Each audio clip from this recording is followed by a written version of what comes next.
what they call them? Yes. That's for the Garth heads? I said Garth Brooks. Garth Brooks? Yeah. I don't like it.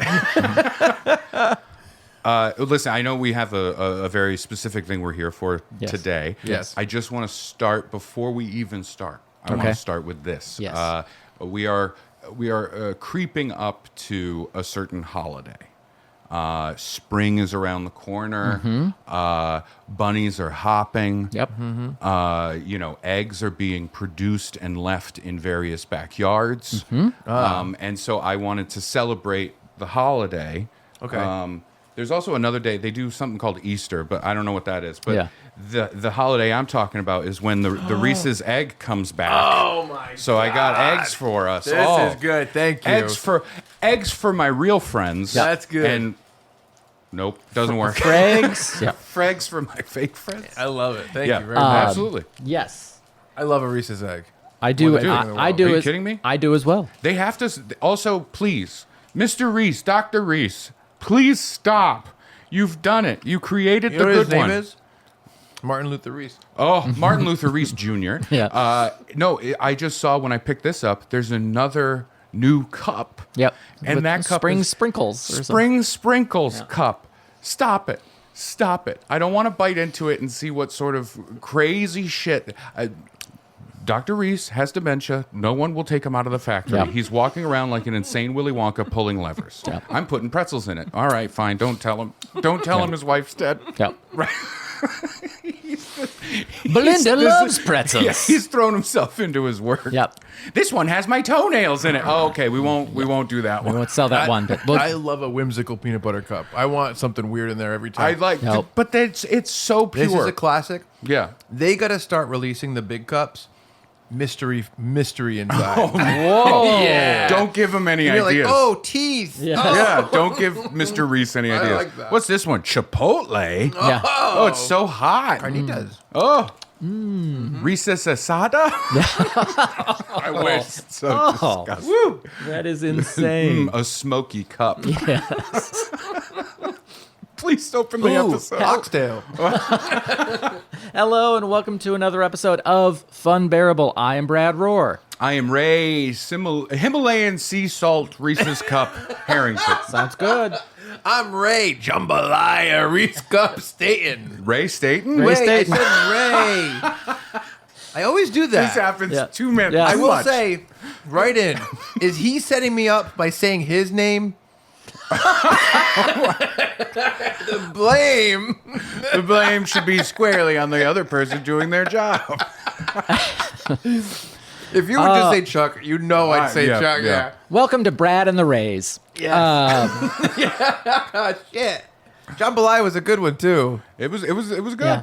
As we all know, the Minecraft movie is either coming to theaters very soon or is already in theaters, depending on my when this God. episode comes out. I already You know have a camp chair set up outside of the theater so I can get there the night before. Yes, I'm very excited for the Minecraft. Well, you know what? Why don't you set up what you you're that's- setting up, and then yes. maybe we can. So with that in mind, we were talking about ideas for episodes, and we said, well, what about a Pitch Doctors episode where we bring our movie ideas to the table? We could do video game movies. Yeah. We have some other Pitch Doctor things that we're doing, and so I said, please, can I make a game of the idea of pitching movies for video game adaptations? Yeah.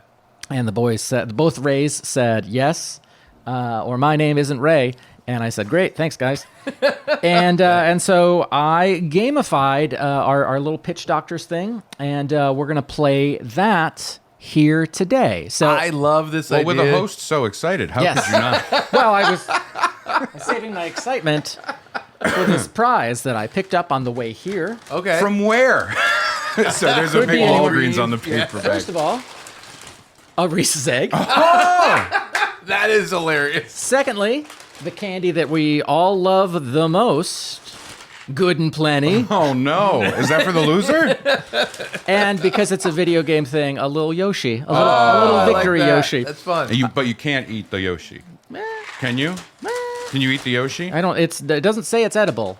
Okay. but it doesn't say it's not edible. It might say it it's might not say edible. it's not edible. Yeah. Oh yeah, it does say that. Yeah. But that's our prices. So, Okay. you guys discuss everything you know about Minecraft while I set up the first round of several of this game. Well, what I did want to bring up, because we haven't talked about it on the podcast. Yeah. We haven't really talked about video game adaptations as a whole. I know we've talked about Martin Scorsese's Super Mario Brothers movie. Man. I love it so much. That's a fun I love one. it so much. But the idea of these video I gotta go down these pipes. There's a Goomba. It delights me. it's really funny. I kind of have this overall feeling that with the right mind of a director, writer, you can make a cool thing out of any concept. Sure. But there's a real stretch going on once in a while. Well, with there's that stuff. limitations within it with a video game property Yeah. because it either already tells a story. Yeah. If it's a more advanced game, but if it's a more simplified game like older, right, Yeah. like Tetris or something like that, or even Super Mario, Yeah. it's kind of like that. At least Super Mario does have somewhat of a story. Yeah. But I would argue most of that story comes from the stuff around it, like the cartoon and the kids I show and stuff like completely that. You can't really do a compelling story around an extremely simplified like game thing. I agree. Yeah. It's That's why we haven't had Chess the movie. I feel like I know you haven't watched Last of Us the show. Correct, yeah. It is really, really good. Yeah, absolutely. I'm sure it is. Yeah. But that movie, it's also like that was already an excellent story. That's before they even made the game. That's kind of why I was okay with not watching the show, because I'm like, I'm sure it's great. Yeah. My wife loves it. I've heard nothing but good things about it. But I'm like, I saw the story when I played it. Yes. That's the hard part. Yeah, it's tough. So what do you think is your top video game adaptation of any kind? Oh man, that is really hard. There's different reasons. I was just thinking about it now. I think one of the there's so many pieces that Brad is putting out right now really that is am. stressing me out. You just hear like But- ding, ding, ding, ding, ding. You hear it from the Looney Tunes cartoons. Dun, dun, dun, dun, dun, dun, dun, dun. Wait, is that Mousetrap? Why are there razors tied to it? No, so I think honestly, in terms of recently, what stuck up, what just popped in my head, and maybe I'm forgetting something. I think Twisted Metal might be the best adaptation. Yeah, you said that was great. That's However, right. that's not. If I was like a huge fan of the game series Twisted Metal and like knew the lore of it or whatever, Yeah. I'm sure I'd watch that show and go, "That's not how it happened." I do think it's just genuinely very good. Yes. Oh, and Fallout. Fallout. Oh, was Fallout. That's fantastic. But that's also different because it's such a big world that has a different story told for each game. Yeah. Right? And it's such a just go explore. So as long as Yeah. you stay true to like the vibes of the game, Yes. then it's fine. You know what I mean? That's tough. It is tough. It's funny because Last of Us is up there for me, obviously. And I feel like I don't know if I really have a personal experience with another one that's great. Oh, you know which one's great? Tony Hawk Pro Skater. When they made him real, I think he's great. Very talented. Very good. No, but I really like, I just thinking about it, it's like the Super Mario Brothers movie when we were growing up was like batshit insane. Yes. Can I be honest with you? I would rather see that than see the new Super Mario Brothers movie. I don't know if I'd say that, but I love the idea of an insane person being like, let's just go crazy with this thing. Well, yeah, take I a do wild like that. swing, I right? do Because like maybe that. it hits, but maybe it doesn't, and that one didn't. Yeah. But I remember it a hell of a lot more than I do, like just like the long cutscene that was the movie. Yes, right? yeah. I do. I think the Super Mario Brothers movie, the new one, like I think I said it already. It's just for children. They did a good job. Whatever. There were only 4 children working on that movie. Yeah. Yeah, it was. The They did animation- they did a oh. really Well, by the good time job. it was out, there Yeah. were 37. Yeah. Wow. Yes. A lot of rendering. But one thing I will kind of just point out before we get into it, last thing, going back and looking at the Super Mario Brothers movie, which they changed it into like, you go into this dinosaur version of New York City. Yeah. And there's fungus everywhere. it's so similar to the idea of Last of Us, Yes. where the fungus is beneath the Oh, streets sure, and yeah. linking everything. Yeah. That I'm like, no one has pointed this out. No one has done like a fun parody thing on SNL with this. Wait till season 2. That's all I'm going to say. Oh, Wait till I like season that. 2. Yeah, I like Let's that. just say you don't have to look down to see some turtles. That's all I'm going to say. They're going to like be it. flying. I like it. Didn't they do a Mario Kart? Pedro Pascal. They did a Mario Kart parody. That was a but it- sketch, yeah. It was Yeah. a sketch. Yeah, Yeah, that was all I remembered. Yeah, it was pretty well done, but it wasn't. Yeah. It didn't link the idea of the Mario Brothers movie, which had so much of the same DNA of the fungus thing. Yeah. Yeah, yeah. It's so specific. That is funny. It's almost identical. Yeah. I would, and I recommend Twisted Metal. Give it a shot. I know. You know? I know. I was really genuinely surprised. It was really fun. I feel like there is one more huge video game adaptation that's great. Can you think of one? It's weird because I'm like Resident Pong. Evil, not great. Pong, great. I like the Sonic movies. I think they're fun. Yeah. But I also don't have any connection to the original Sonic games. Sure. So I'm like, this could just be a new character for me, and it could have nothing to do with what it is. Yeah, I look at Sonic and I'm just like, okay, goes fast, does a loop-de-loop, likes coins. That's really it. And then Yeah. a guy with a big mustache had little ones, and you Yeah. got to get the little ones. Yeah. He's got the little ones. Jim Carrey is good in those movies. He is really Sure, funny. sure, yeah. He's really funny. Yeah, it's, I don't know. That is tricky. It's That a is weird. tricky. It's a weird one. But I think we can all agree the Minecraft movie, next level. I mean, You know what? I'll say this. Ugh. It's a different level. yeah, and I mean that, in the video game sense. Yeah. By the It is way- the next level. So just to pull back the curtain, this kind of started because we were like, we're going to record some episodes. What's coming up? What could be cool to talk about? And I just looked at the calendar on the Joe Blow website. That's where I look. And That's your calendar? yeah, Oh, God, I got a What day is meeting. it today? Yeah. but that's how I find out things are coming out. I saw a Minecraft movie.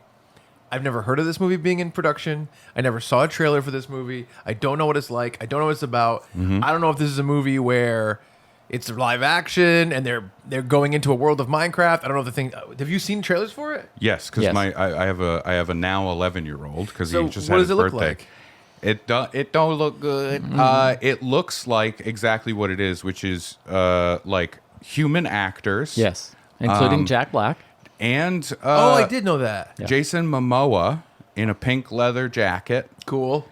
and they all get sucked into Minecraft, but it's them standing on a green screen Yeah. studio with Minecraft around them, and it looks bad. The lighting is so like just everyone is lit 100% consistently. I don't think it really changes. It feels like you're just sitting in a green room, or a green Yeah. screen room. Wow. And that's like the whole thing. And the ad was weird.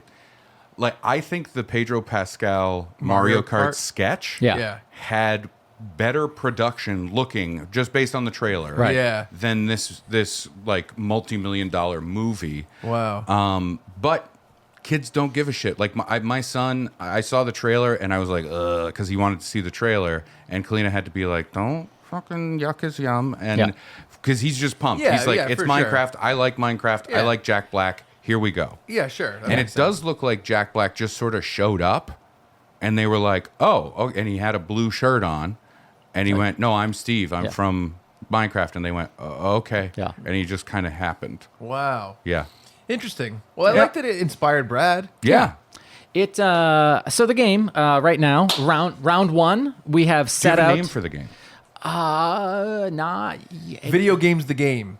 I thought about that. I thought about blank the movie, the game. Well, we'll workshop Yeah. it as we go. We'll figure it maybe. out as we go. The idea of being Game the movie, the game is fun. That's what I was just thinking. Yeah. Like something like that. Yeah. Yeah. Right now, laid out on the table, for those of you who are audio only, I have 8 video games that I took off the list online of like the best video games of all time. Okay. Then I have 4 cards that are movie genres and 4 cards that are directors. Now, for round one, we will choose a game. I already love it. Yep. And either a genre or a director. We're starting very basic. And then we'll have a minute or so to prep while the Okay. other people discuss their knowledge of the game, Okay. and then 2 minutes ish to pitch, as though we were in an elevator with an executive from a movie studio and the video game company. Okay. Yes. And it. so, How about this? We have been in the room to pitch something Yes. with, Yeah. with people for Warner Brothers. Yeah. So let's say that's what we're The doing. room where it happens. So round one, very basic. I had pitched this as the entire game to Chuck for a similar thing, and he's like, "That's kind of boring. You're going to need to add twists to it." So I'm just saying, this is round one. Was it Twister? Yeah. By the end of it, we're all going to Well, be he heard twist. I said you're gonna have to add twisters to it. Yes. Oh, okay. Yeah, I got it. Tornadoes. Yeah. Twisters, yeah. Now, since I have written all the prompts, I know what they all are. Maybe I have a foresight of what I would do. Yeah, you thought about it ahead of time. Right. Yeah. I'm going to let you guys pick my game and my either genre Cool. or director for the first round, and then you'll get to pick your own thing. Wow, And, this is great. Yeah. Let's give it up for Brad for a minute for coming up with this great game. I love All it. right. Yeah, that's cool. That's fun. Do we go under the desk? yes, I give it think up so. for me. When Just we give it up. Yeah. Just give it up. Just give it up. However he wants it. So tell me what game am I pitching a movie adaptation of, and then what genre or director am I going to? So this is use? for Brad's turn. Yes. Yeah. Yeah. We're going to start oldest to youngest. Can I throw out my first? This is what I'm gravitating towards. Yeah, yeah. Oh, sorry. Earthworm Jim. Let me read out. Oh, The yeah, read movies. it out for the audio So and for the people.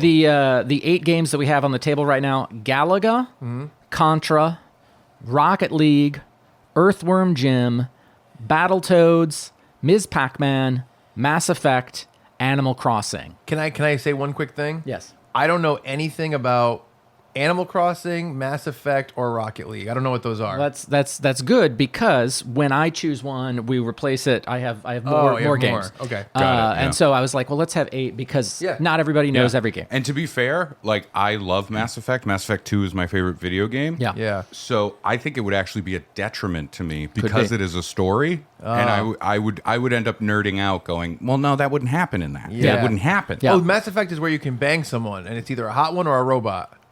No, there's more choices There's than more that. stuff going on, but yeah, that's for, part of for it. you, yes. Yeah.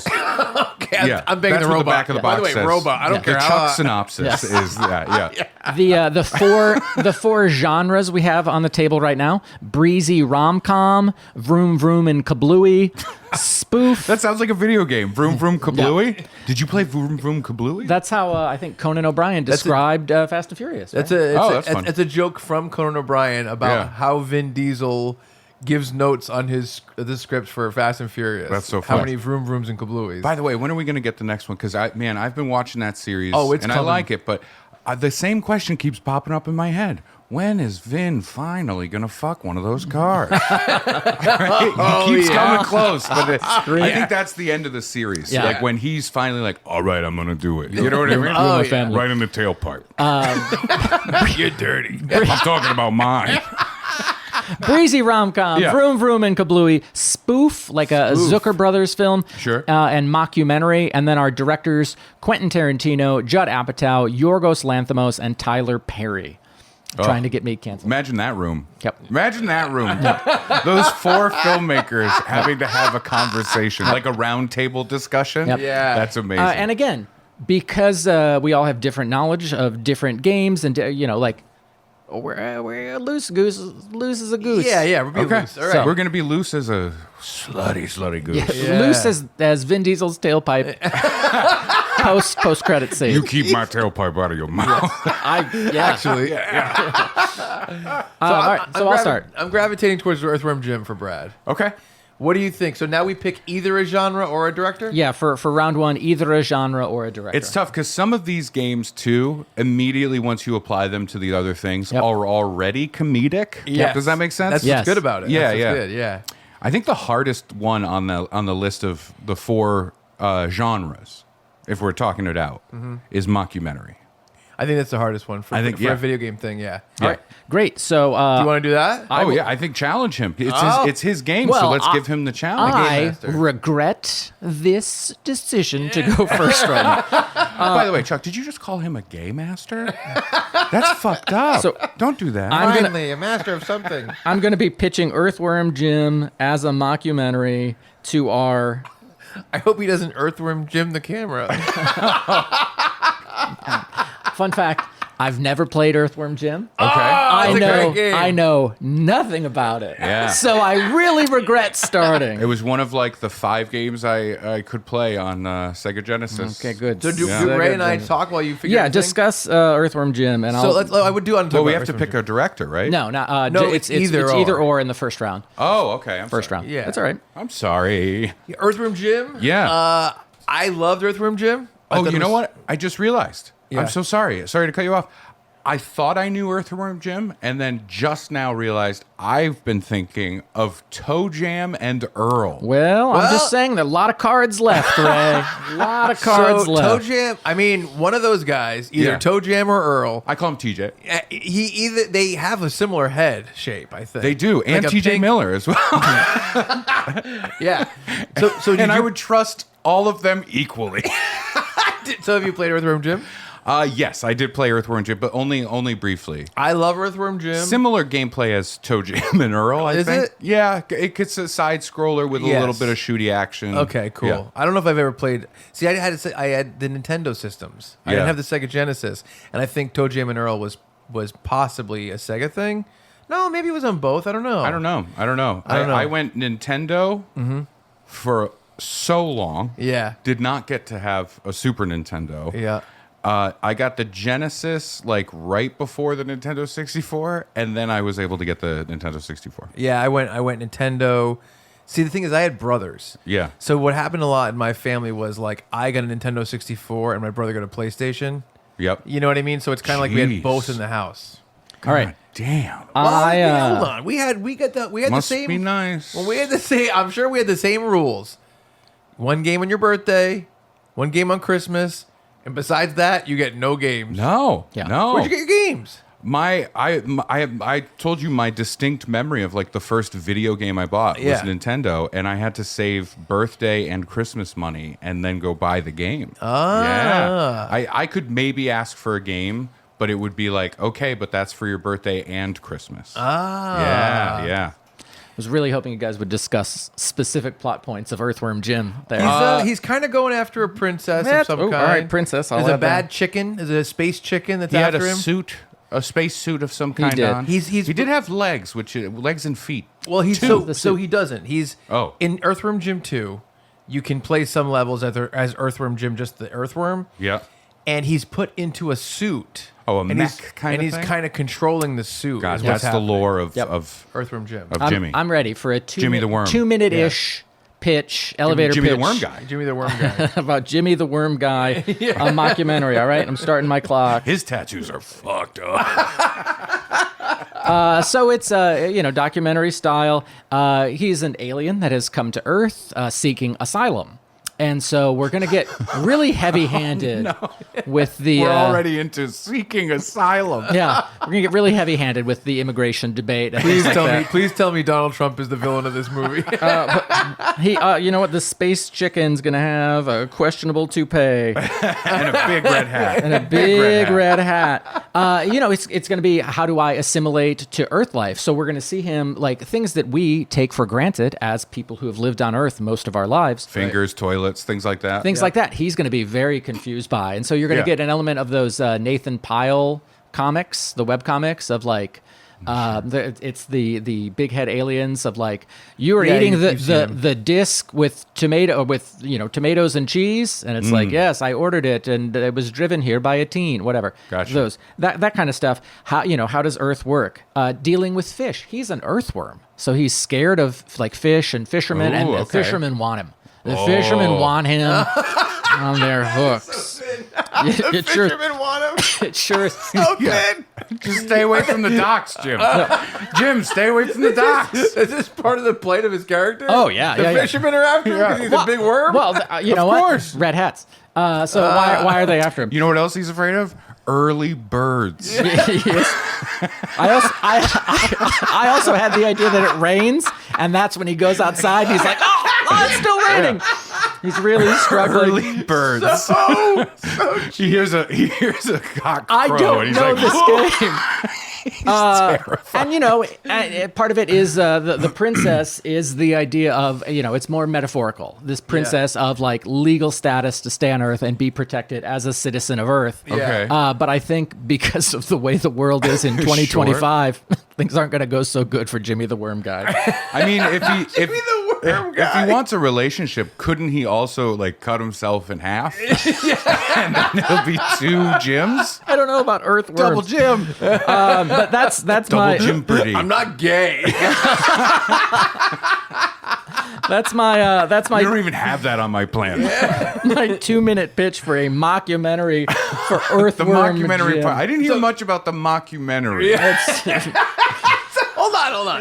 Let me back It's up. just filmed mockumentary style. So it's basically a fish out of water story. And it's like worm out of dirt. Worm out of dirt. Well, thank So you. it's a fish out of water story. He's coming to Earth.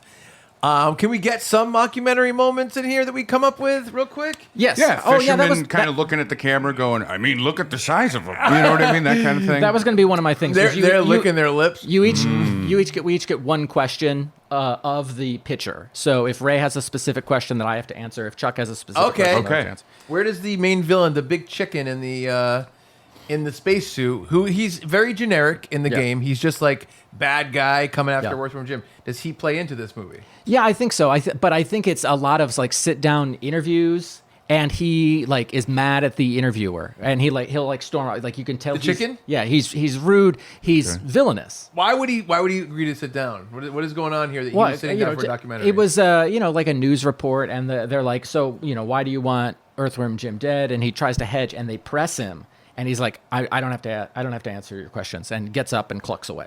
So is that one question? Well, I'm just All gonna. right. All right. This is in the same world.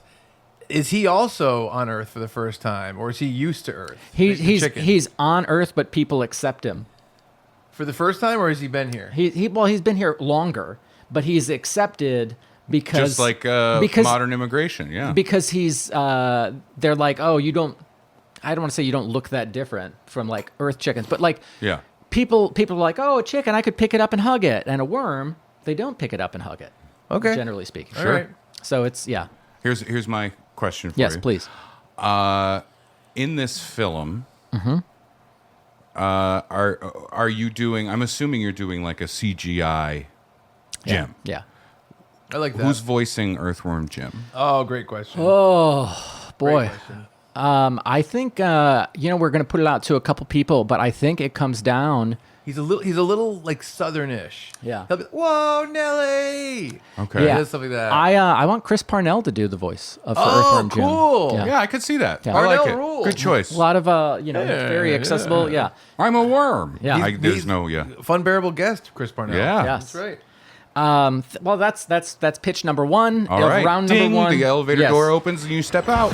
Hey, friends, just cutting into the middle of this episode here to talk about our sponsor, Narragansett Beer. They have tasked us with coming up with a mascot like the Noid. Ooh, okay. Like something to be like, get away from that Narragansett Beer. But I am drawing a blank. But wouldn't they want the beer? Well, see, the thing is, it's a trickster for kids situation. Yeah. Okay. Like the Hamburglar. Yeah. So some like a character that really wants it, but they can't have Yeah, it. they can't or shouldn't have it. Okay, so is it a child? I thought about children. I thought about like a DUI guy. I don't And know it's if like- these are good ideas. Well, that's for them. that's why I'm coming to the table for you guys What to if help we roll with them all together? this. Okay. What if it's an 8-year-old kid? Yeah. Boy or girl? Yeah. Boy or girl? It could be. Mm-hmm. That has gotten a DUI. Yes. Is that good? Yeah. Yes. That's Maybe good. a breathalyzer off of the tricycle. Right. Yes. I mean, that's memorable. What if their BMX has a little tube they have to blow in To start it. start the BMX? Exactly. That's exactly right. Okay. I was hoping okay. for something a little more cartoony, like the Noid. Could we just use the Noid? You know, the Noid hasn't been used in a while. The Noid has. The Noid. He's hurting for work. Now, here's the problem. I like this so much, I want to keep it for Funbearable. Yeah, I know. I want the Noid to be some sort of Funbearable thing. What if the Noid became the mascot for so many businesses that he's like, he's running from Yeah. commercial to commercial. He's working for everybody. Yeah, so instead of avoid the Noid, it's annoy the Noid. Yeah. All right. So it's agreed. We keep the Noid for Funbearable. Drunk 8-year-old to Narragansett. People can get more information at narragansettbeer.com or Gansett Beer on social media. That's Yeah. correct. Yeah. So follow them. See if they use our mascot idea, and if they don't negotiate with us and they do use it, let us know because maybe we'll sue. Yeah, Oh, and definitely. You We'll can sue. always go to www.enjoythenoid.com to find out more information about what sponsorships the Noid is involved in. That's correct. That's right. Yeah. So thank you very much for Narragansett Beer. Check I that hope we don't website. have to take you to court. Thank you. I'm just checking the website. Back see. to the episode. Oh no, it's porn. It's all porn. Okay. That's what I figured. I'm gonna Most of grab them that are. link for you. Thanks, buddy. Yeah. We were going oldest to youngest, so that means Ray is next. Now, replacing Earthworm Jim on the board, Toe Jam and Earl. So now Ray's choices: Eerie. Galaga, Contra, Rocket League, Toe Jam and Earl, Battletoads, Ms. Pac-Man, Mass Effect, Animal Crossing. And replacing mockumentary is slasher. So genres: breezy rom-com, vroom vroom and kablooey, spoof, slasher. Directors: Quentin Tarantino, Judd Apatow, Yorgos Lanthimos, Tyler Perry. So with this game, you get to pick your own. Usually. Right now, yeah. Ray's, Okay. Ray's Oh, so I'm pick gonna choose. Ray's gonna choose. and I can either choose a genre or, Or a director. director. Yes. But I don't have to do both. Nope, Or not- can't do both. Not Okay. in round one. Like I said, I think I'm too close to Mass Effect to choose that. Animal Crossing, I don't know. Yeah, yeah. Toe Jam and Earl, too close to Mr. Earthworm Jim. Yeah, probably similar. So I think I'm going to go with Miss Pac-Man because Great. we are in Women's History Month. Are we? Yeah. Yes. Wow. You don't even know. Wow. That's because to me, women are the future. That was a good bounce. That was a good swerve. Good swerve. I thought you were going to be like, because to me, every month. Yeah. Yeah. Well, but it's the funny future, because that's nice. Well, I almost said women are the present, which would be stupid. Yeah. But halfway through my sentence, my brain is like, future makes more sense than that. I'll little save it. guy. I'll save it. Yeah. Okay. We Miss work together Pac-Man, sometimes. And I'm gonna go. I mean, breezy sick rom-com is too on the nose. I Yeah, think. it's pretty on the nose. So I'm gonna do slasher. I'm gonna do slasher. Hell yeah. Wow. Because I mean, get the it's ghosts, you it's get just the- a round Yes. circle. It's like a Yeah. pizza. Yeah. So we'll give you about a minute to prep that. I think a minute is good. Okay. That's good. Yeah. Reset. Chuck, do you have specific Ms. Pac-Man based memories? Well, this is what I will say. That's a funny thing about Pac-Man and Miss Pac-Man. What is the reason they even came up with Miss Pac-Man? Because we're talking about a time period where Pac-Man was like a yellow circle that's like maka, maka, maka, maka, Yeah. and it goes after 4 ghosts, and then whatever. Why would they make a Miss Pac-Man? Do you know? I think Pac-Man has one maze, and they were like, all right, well, we want to do an updated version with different mazes, Okay. and they wanted a way to delineate between like the two original, games? yeah, and that was it. And so As they, opposed to Pac-Man Deluxe. or Pac-Man 2 or whatever. Pac-Man 2. Yeah. Wow, So that that's way interesting. consumers, because video games were pretty new at the time, and they wanted people to be, oh, okay, I know which machine is in this arcade. Yeah. And was there an element of like, let's appeal to the women too? Maybe. Yeah, maybe. But I think on the whole, it was just to delineate between Pac-Man and Pac-Man 2. Wow, that's interesting. Yeah. Yeah, that makes sense. I guess I never really.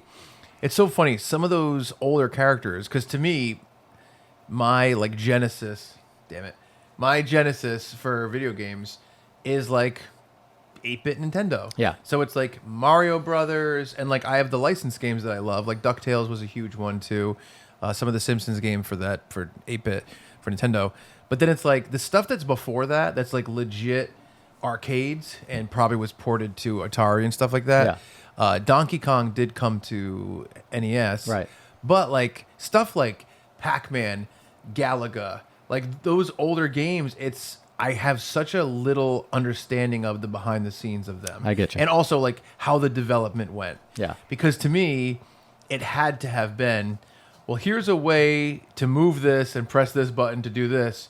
So what loose 8-bit cloak Yeah. do we put over a thing to make it a spaceship? Yeah. So it's just interesting, the idea of like, let's put a bow on this Pac-Man and make it a girl Pac-Man. Yep. I think that's a funny thing. I mean, also, why not call it Pac-Woman? And they're like, nope, Ms. Pac-Man. So, yeah, all right, that's true too. Okay. Ray. Did you know that they called him Pac-Man because in originally it was Puck-Man, but they were worried that when they brought it over to America that people would vandalize the Puck-Man game console to say fuck man, so Is that they true? made it Pac-Man. That is one story. The other is that Paku is Japanese for to eat. And also, fuck man, that would be a copyright infringement on my superhero movie. Yeah. All That's right, true. Ray, you have about 2 minutes to pitch. All right. Ms. Pac-Man It's as sloppy. a slasher. It's a sloppy. right, Okay, that's so this film, potential title, Get Ms. Pac-Man. Ooh. Okay. And in this Ms. Pac-Man, this is a sort of almost like a prequel before anything else. This sure. is when Ms. Pac-Man is young. Yeah. She's a younger person. She starts work at a pharmaceutical lab, developing different pills, right? And that's why are we get all talking those live dots. action? Yeah, no. This Okay. is Okay. animated. This Okay. is definitely animated. They do slim her down a little, just for disappointing. the shittiness of Hollywood Yeah. and making Wow. her Classic. appealing. Wow, You know, I hate it. It's the substance all over again. And so she's making these pills, and one by one, other people that work there are going insane. Oh. And they're killing all of the other people, right? Like at first it's like, oh, she shows up at work, somebody's sick. They're out sick, right? And then the next day, somebody else is out sick. And then all these things happen. So Ms. Pac-Man is working late at night at the pharmaceutical lab. Suddenly, the power cuts. We're on emergency power only. And this place is a labyrinth. Oh. Were you to look down straight at the map, it would look like little hallways going all sorts of Very places, good, right? yeah. So she is stuck in this lab with insane people that want to kill Right. her. I'm one-upping the slasher by creating 4, 5 slashers. Yeah. Wow. There are 4 or 5 murderous slashers in the building with whoever else might happen to be there, right? Now, Ms. Pac-Man is, she's a pacifist. She doesn't want to fight. She doesn't have any training in that or anything like that. But when she's hiding from these crazy killers in this labyrinth of a building, she discovers other medications that the company has been working on. This is like a nefarious company, right? Yeah. And they're all just sort of labeled like cherry. You know what I mean? Banana. It's like the flavors. She takes the pill. It becomes like a Limitless situation, or the one where the guy can fight like crazy because he has a computer in his brain. You like that movie? I can't remember what it's called. I liked it too. Upgrade. Yeah, it's like that. Yeah. She immediately becomes able to kill. Yeah. She does murder. Yep. Right? She can kill the killers. But here's the problem. The killers, because of whatever crazy medication they've taken, once you kill them, they come back. Yep. They come back again As ghosts. as ghosts. Yep. Yeah. That's great. Yeah. And in the end, she finds love, and but it's on her own terms. Yeah, of course. Yeah. And she gets a big promotion. And that's the end of the movie. That's she kills great. them all. I like it. Yeah. That's very good. At some point, does the camera go up and show? Oh, of course. Yeah, we do a yeah. top-down John Wick style, Yeah. Ooh. where she's going through all the rooms. Here's a fun, a little post-credit scene. Okay. At the end, she's like, "Finally, now we can fix this company, right? Yeah. This company can be good. This company's like one of those big nefarious companies that you'll see in like I'm trying to think like the Portal game. Yeah. Right? Yeah. At the very end of the movie, she's like, "Oh, what's in this lab? Right? This crazy area." She punches in a code, the door opens, and she walks through, and she comes out the other side of the lab, Oh. like in the game Yeah, like when you in the go game, through. left, yeah. And she's like, "Oh my god, now we have portal technology," and that's Yeah. the end of the movie. That's great. fun. That's I very like that good. A lot. That's good. Yep. I guess, are you thinking this theatrical release or straight to streaming? I would love to see it be a theatrical release. Yep. I think if we're being honest, I think the studio, when I had a conversation with them, they did Yeah. say that Miss Pac-Man just doesn't have the IP clout Oh, to IP go clout. Frustrating, to yeah. go into theaters, right? I get And it. IP Clout is the head of the studio, right? Yes. No, that's IP freely. But you know what I mean, right? Like Yeah. you gotta have Yeah. a big enough thing, Yeah. right? Like Mario, theater, Yep. right? Pop-Tarts, streaming. Yep. Yeah. You know what I'm saying? Yeah, that makes sense. Yeah. Chuck, did you have a question for Ray about his Ms. Pac-Man slasher film? So this is an animated slasher that's fun. It's kind of probably for the same audience that would go for something like Deadpool and Rick and Morty. Yes. Right? Yeah. So how similar to the Pac-Man, Miss Pac-Man, does this character look? Like I said, slimmed down a little. Right. Right. I would say, and I haven't seen much of the proposed images that we're going to use. Right. But Key from art. So yeah, Key art. Yep. He's great. He's a fantastic artist. Yeah. But no, some of the drawings that I've seen. Yes. And proposed myself, slimmed down. I guess I would say, and I think the studio note was, she's got to be, and this is gross, especially on Women's History Month, fuckable. And I think that's disgusting. Yeah. You know what I mean? Yeah. Yeah. One of the studio guys said, more like Marge Simpson. And I went, what are you talking about? And he goes, yellow and like smoking hot. And I went, but Marge Simpson, and I think he just has a thing for Marge Simpson. Yeah, of course. Yeah, that makes sense. So I wouldn't be surprised if she looks a little like Marge Simpson. Okay. But yeah, you think that kind of classic now CG where it's like it's not fun enough to look like a cartoon. It's trying to look real, like Yeah. like a Sonic situation. Yeah, that's yeah, what we're yeah. dealing with here. And James Marsden did say he was willing to do Okay. this film as well. Oh, great. He said he That's already great. has the mocap suit. Nice. I like that. That's Okay. good. That's good, Very, man. very good pitch. That was a Very good good. pitch. Very good. Yeah. Chuck, you are up next. Replacing Ms. Pac-Man on the board is the game Star Fox. And replacing the Do a barrel. genre of slasher is Oscar bait as a genre. I like that one. you. That's a good one. So games Galaga, Contra, Rocket League, Toe Jam and Earl, Battletoads, Star Fox, Mass Effect, and Animal Crossing. Genres are breezy rom-com, Vroom Vroom and Kablooey, spoof, and Oscar bait. Directors Quentin Tarantino, Judd Apatow, Yorgos Lanthimos, and Tyler Perry. How you feeling, Chuck? I'm going to go Contra. Okay. And I'll tell you why. Because the 8-bit original Contra, it's just so open that I feel like you can pull it into different directions, probably like Miss Pac-Man. Yeah. And I'm going to go spoof because I think I have an idea. Just All thinking right. of Contra right away, Yeah. what it screams at me. Is Piece of is a little paper. All right. For, Just keep in for mind, some notes. Leslie Nielsen is dead. spoof. Okay. fair. So I don't want to hear any Leslie Nielsen in this. Yes. All right, Fair. so We have about a minute to talk about Contra- up, down, Contra. down, left, right, yeah, left, right. Contra. BA, start. I think I was too young for Yeah. Contra to be important to me. I was right at the right age. Yeah. Where I'm like, this game is impossible. And my older brother was like, oh, yeah. Did the code. Yeah. And that's the only way I've ever beat the game.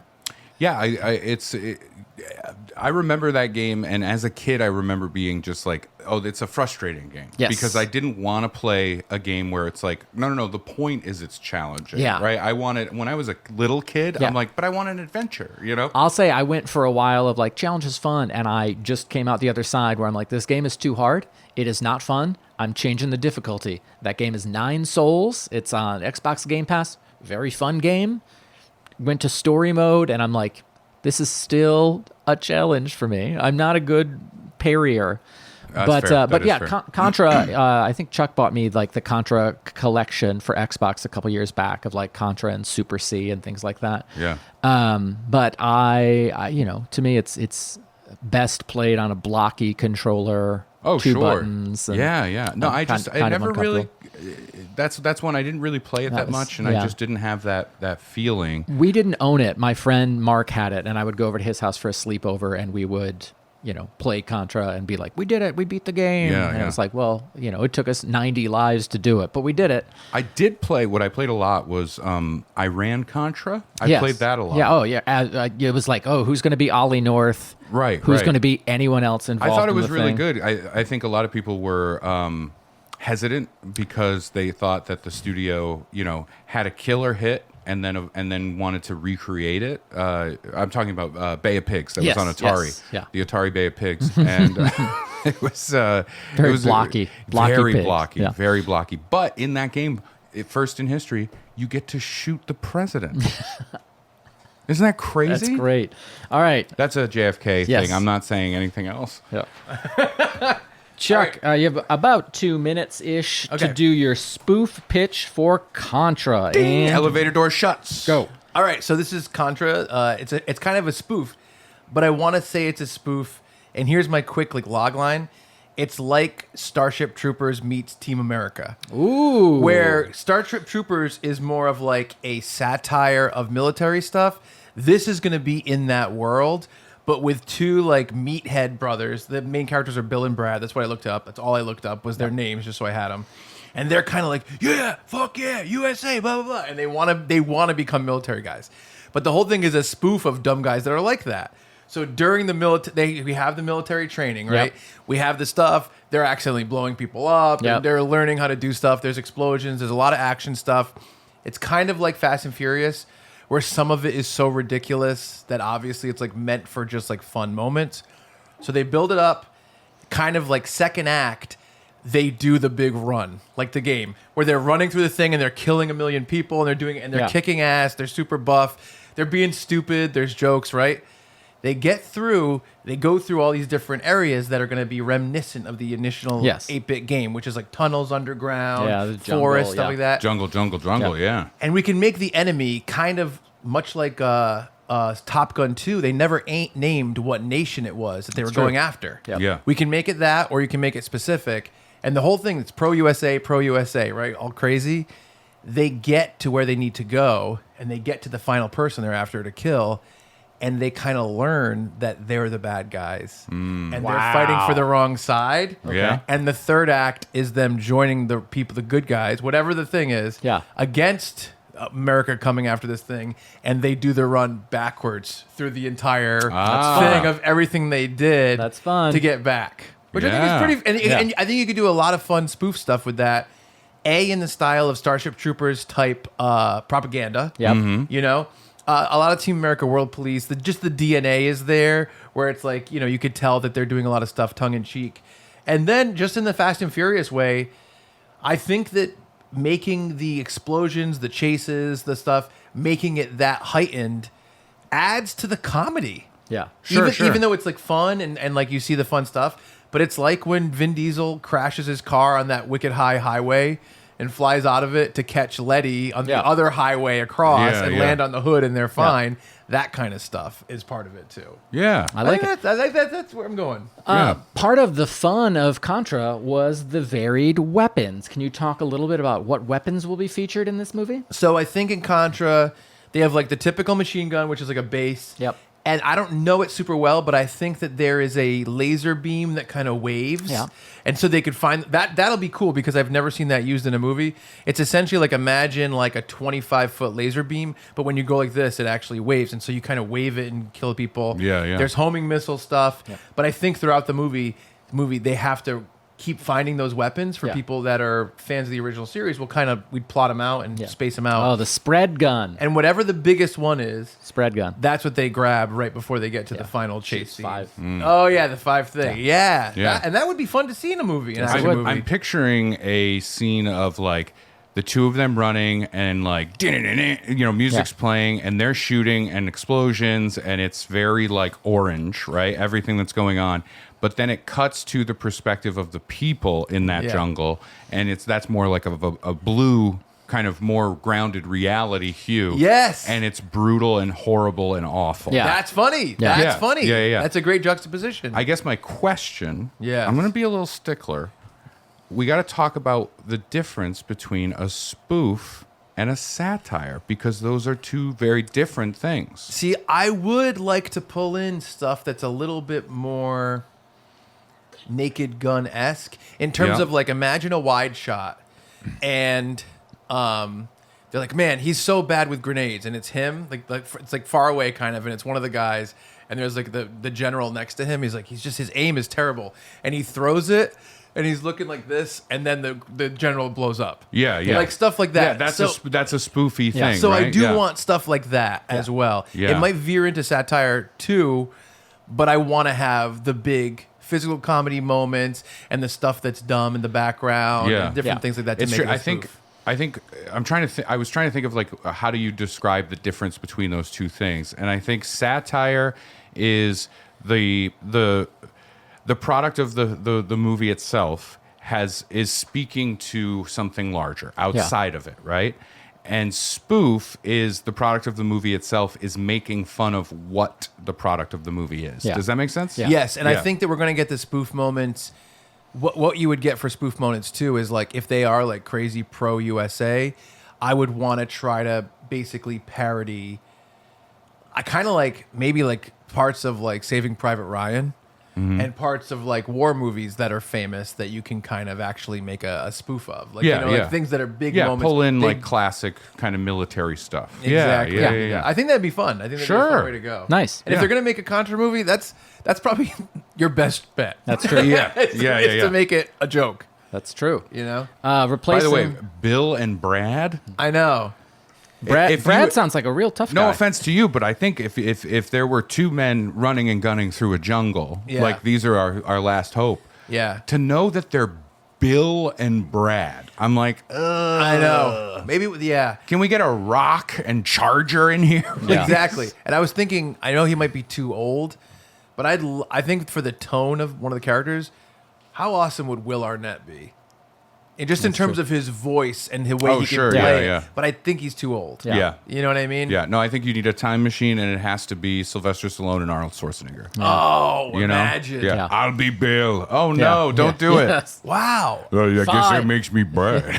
Can I throw this out there? Yes, please. What if we said we're going to de-age Schwarzenegger and Sly Stallone, and we know that's crazy, and that's why it's in a spoof movie?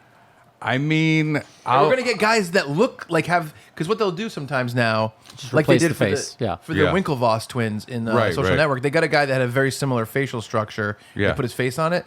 That's what we do with Sly and yeah, because you Arnold. can't have them physically there, because No. then you have the Irishman situation Yeah. Yes, where yes. you have Robert De Niro de-aged. However, when he goes to like kick the shit out of a guy on the sidewalk, you're like, oh, that's an 80-year-old man. Yeah. That is an 80-year-old No, man. I want to do it like skinny Steve Rogers in Captain Sure, America. sure. and Yeah, just yeah, put yeah. his face on. Yeah. And we do Sly and Arnold Schwarzenegger, which, There you go. interesting fact, those are the original two people who were supposed to star in Face Off. Yes. Ah, fun. Did you know that? It was written for them. No, I didn't. Or maybe yeah, but that's fun. Insane. Yeah. Round. Would you like to know why Sylvester Stallone did Stop or My Mom Will Shoot? Yes. Why? This is very funny. Arnold Schwarzenegger was originally tapped to do it. He was like, this script stinks. I don't want to do this. And Sylvester Stallone originally was not going to do it. They were, a little feudy back then. Arnold Schwarzenegger told Sylvester Stallone about it and made it seem like he really wanted the part. So Sylvester Stallone would snap it up, and he did. That's the best thing I've ever heard in my life. Stop or My Mom Will Shoot is a prank on Sylvester Stallone. Isn't that wonderful? That's great. Do you Yeah. want to hear the sad version of that that's also true? Okay. They Did she shoot? They offered the part of the Joker in Tim Burton's Batman, the original, Yeah. to Robin Williams just to make Jack Nicholson agree to take less money because he was wow. going to lose the part. But Robin Williams was like super psyched to be the Joker. Oh, and that's then they were just terrible. like, no, it's just a bargaining Wow. tactic. I heard for a little while he might have been the Riddler. Yes. Yeah. Yeah, true. Also. These are defensive cards. What? These orange ones. This is round 2 is where things get Yeah, a little bratty. just please take the top 2 cards. Now block cards. Okay. I'll explain them in a second. Now, we also have Did you get these. a little note on yours? Yeah, I did. I got a little note on mine. Yeah, Yeah, he it's told a- me what to do to you on social media. That's what I have the same thing. These Mine doesn't say block. It says report. these are a little gamify. So we have presentation and we have pitch cards. And Okay. this is a thing you can play on another person. I'm going to do one for example right now. Let's say Ray is getting ready for his and he has made his notes, and just as he's about to do his presentation, I say, "Look, Ray, I'm playing this presentation card. You have to do your presentation in a Southern accent." I like That it. is I good. like it. Okay, I That like is it, good yeah. stuff. but if it's a pitch card, I have to play it before he writes his pitch. And so, Oh, cool. in round 2, only one only one card can be active for the person doing the presentation. So if Ray's like, "Oh, I want to make Chuck do this in a Southern accent or whatever," he plays it. I can't play one on Chuck in round 2. Now, if Chuck's like, "Oh God, I can't do a Southern accent," he can block it. Oh, cool. But if he reflects it, that means the next time Ray gives a presentation, Ray has to do it in a Southern accent. Okay. I don't have any reflect cards. There I are have blocks. there are more blocks than reflects. I don't have any reflex. I only have blocks. I have blocks, yeah. No. By the way, Can we do away with the blocks and just make each other do these funny things? Well, I'll say this. they might get really hard. Okay. There's going to be 4 rounds of the game, and the block and reflect cards do not refresh. Okay. So at Yeah. some point, so if you want to take, I guess 2 of them to start with. Sure. I can tell And- when Can I it look is. at It's 'em? like there might be Yes. stuff that's just like not gonna work for Yeah. some people. I get it. And these will again, if Oh, if we need this to, is great. If we need to draw different ones later, Oh, now this is good. This one's fucked up, Brad. I have 2 I'm that going are to play great. it against you Thank because you. I think it's fucked up. This says put on blackface, and that's fucked up. Wait a minute, I have one that says take off blackface, which means I can't do my next pitch. yes.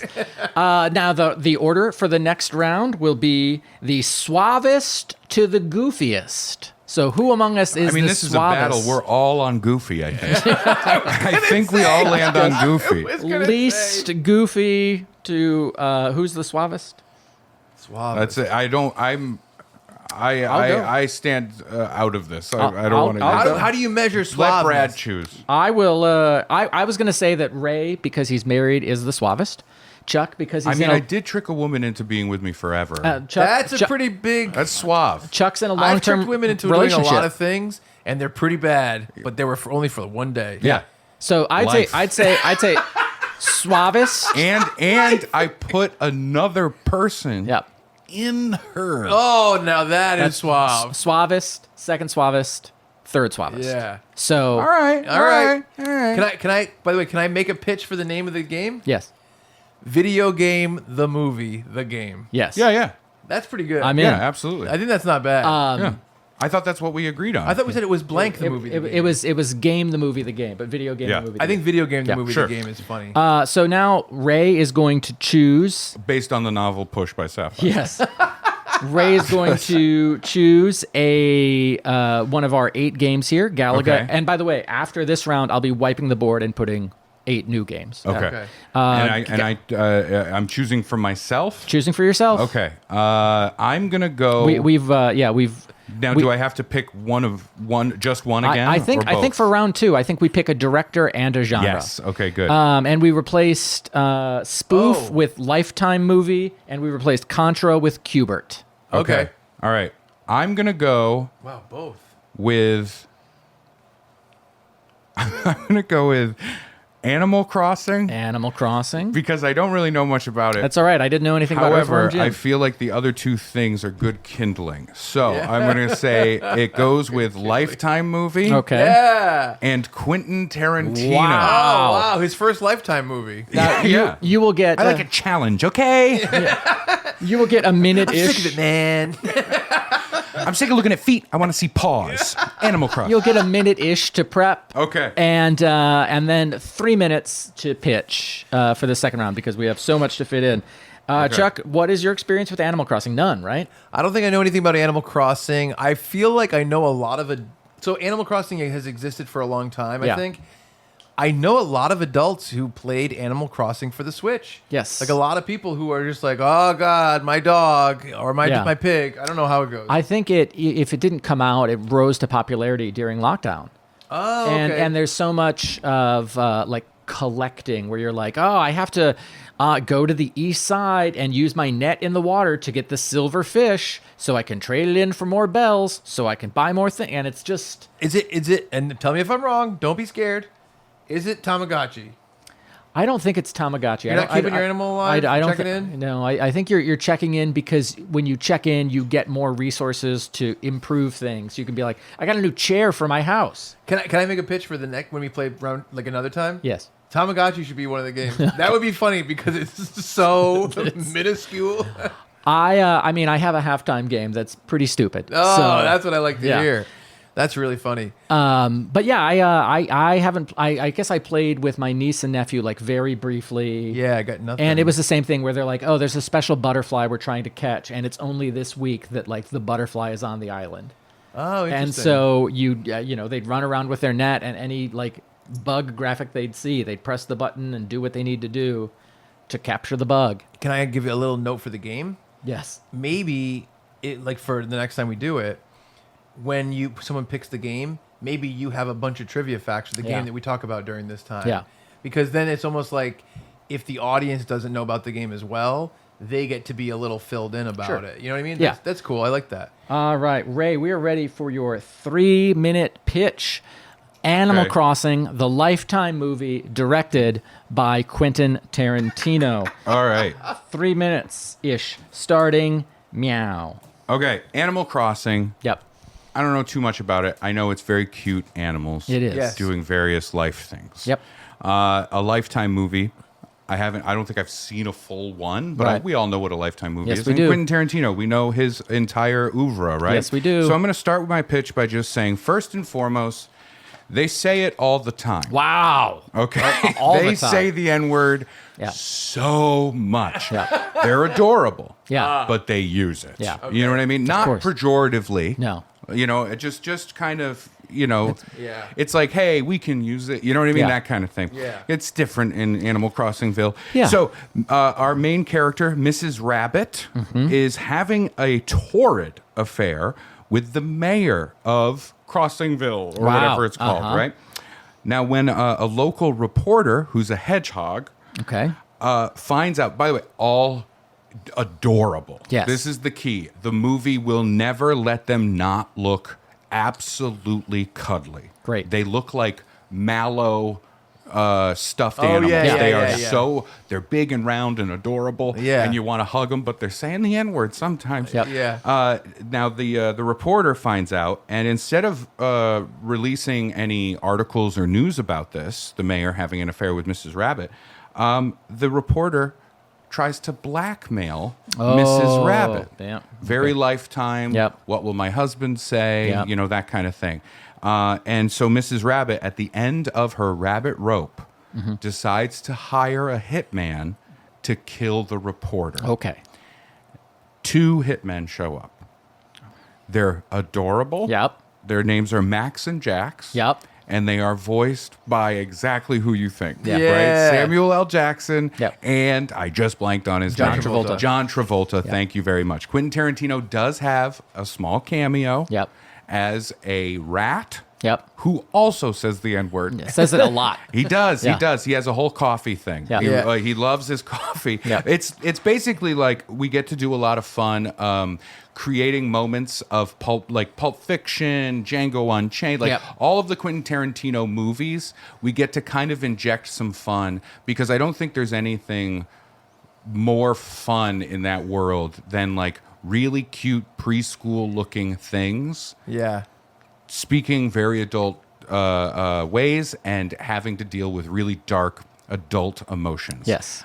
There was a comic book that was based on this very idea, and it was just a one-run trade paperback. I can't remember the name right now, but it's essentially that. It was a woman who's a cat, who's a serial killer, who leaves her adorable little town to kill in the city. Oh, good. But then somebody starts killing in the town, Yeah. ruining the innocence. Yep. And so it's very similar to that. And I will just say this. I hope you like millions and millions of dollars. I do. From licensing Yes. for these stuffed animals. Yeah. Oh, yeah. Don't squeeze them. They No. say They stuff. say stuff.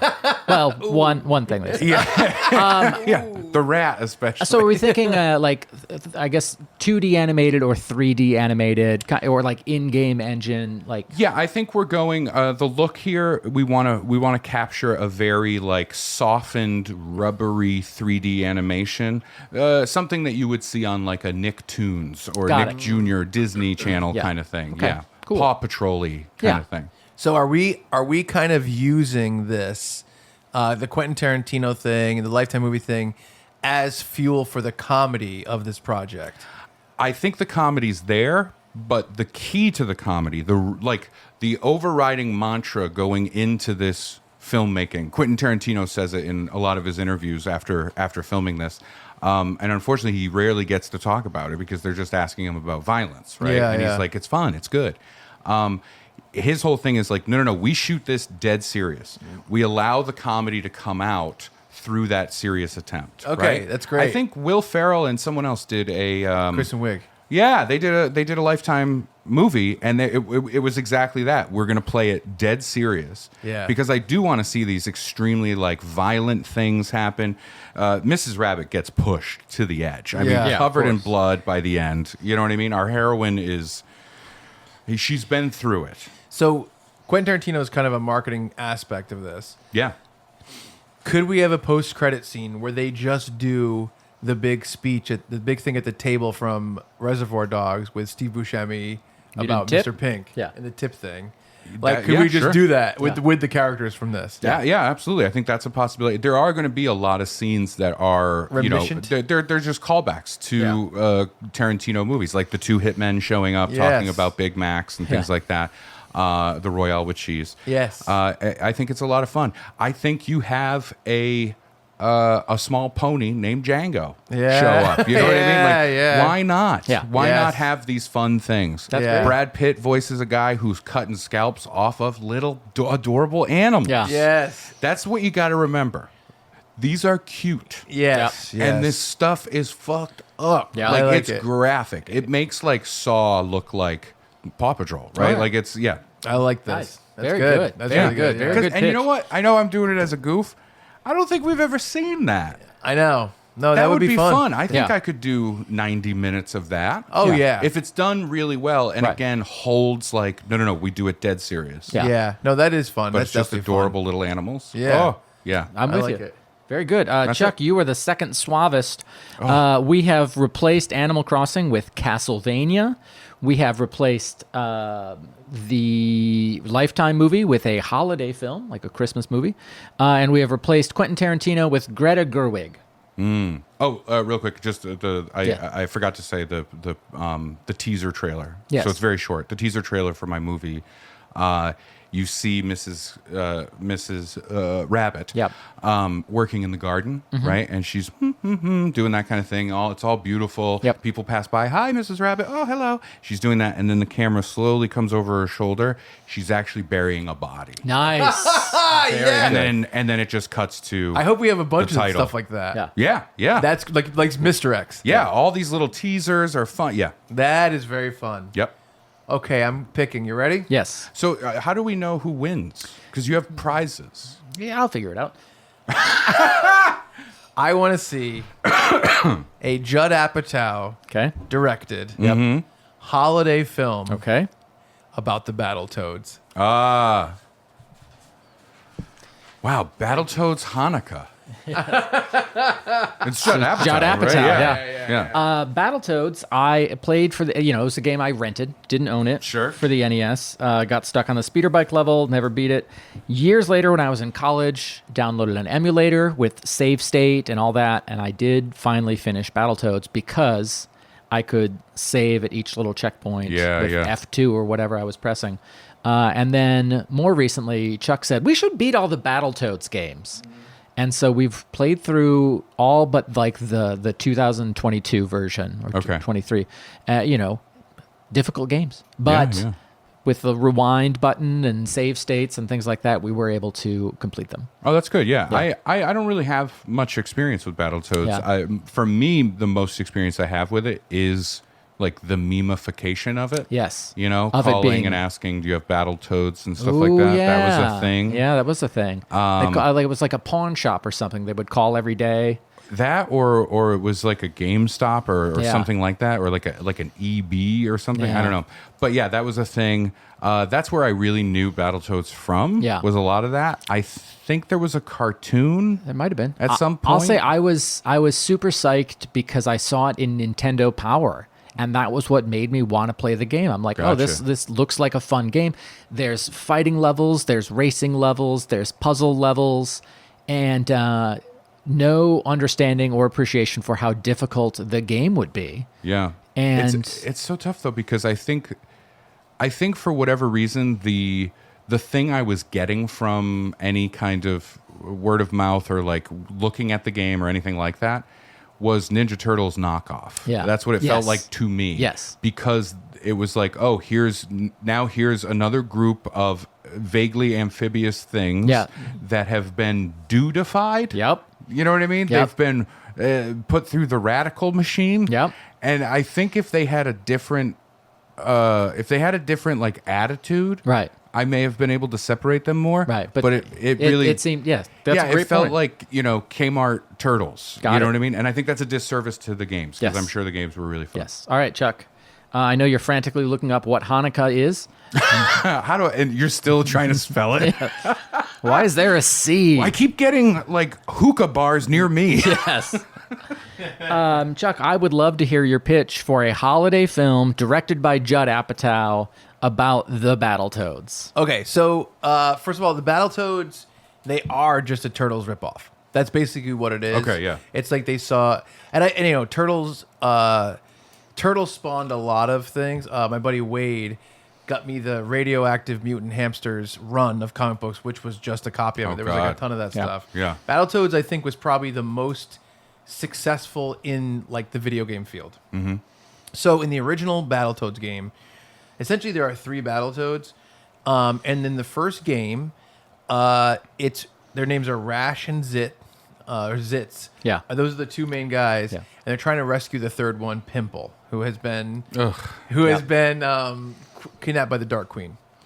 I think in this movie, what I'd like to happen is essentially Rash and Zitz go back to their hometown for Christmas. They're brothers, and they're going back to see their family. Okay. But I want the Dark Queen, who is the bad guy of the series. I don't know a ton about Battletoads. I don't know a ton, but she's kind of following them there. She's still causing havoc in their hometown. Yeah. So I want there to be a lot of opportunity to have Battletoads. It's basically a beat 'em up. I want that stuff to happen in this Toad town where she's bringing all her bad guys to the town. It's like a bunch of big rats. There's pigs. There's like other anthropomorphic characters, right? Yeah. And this is happening in the town.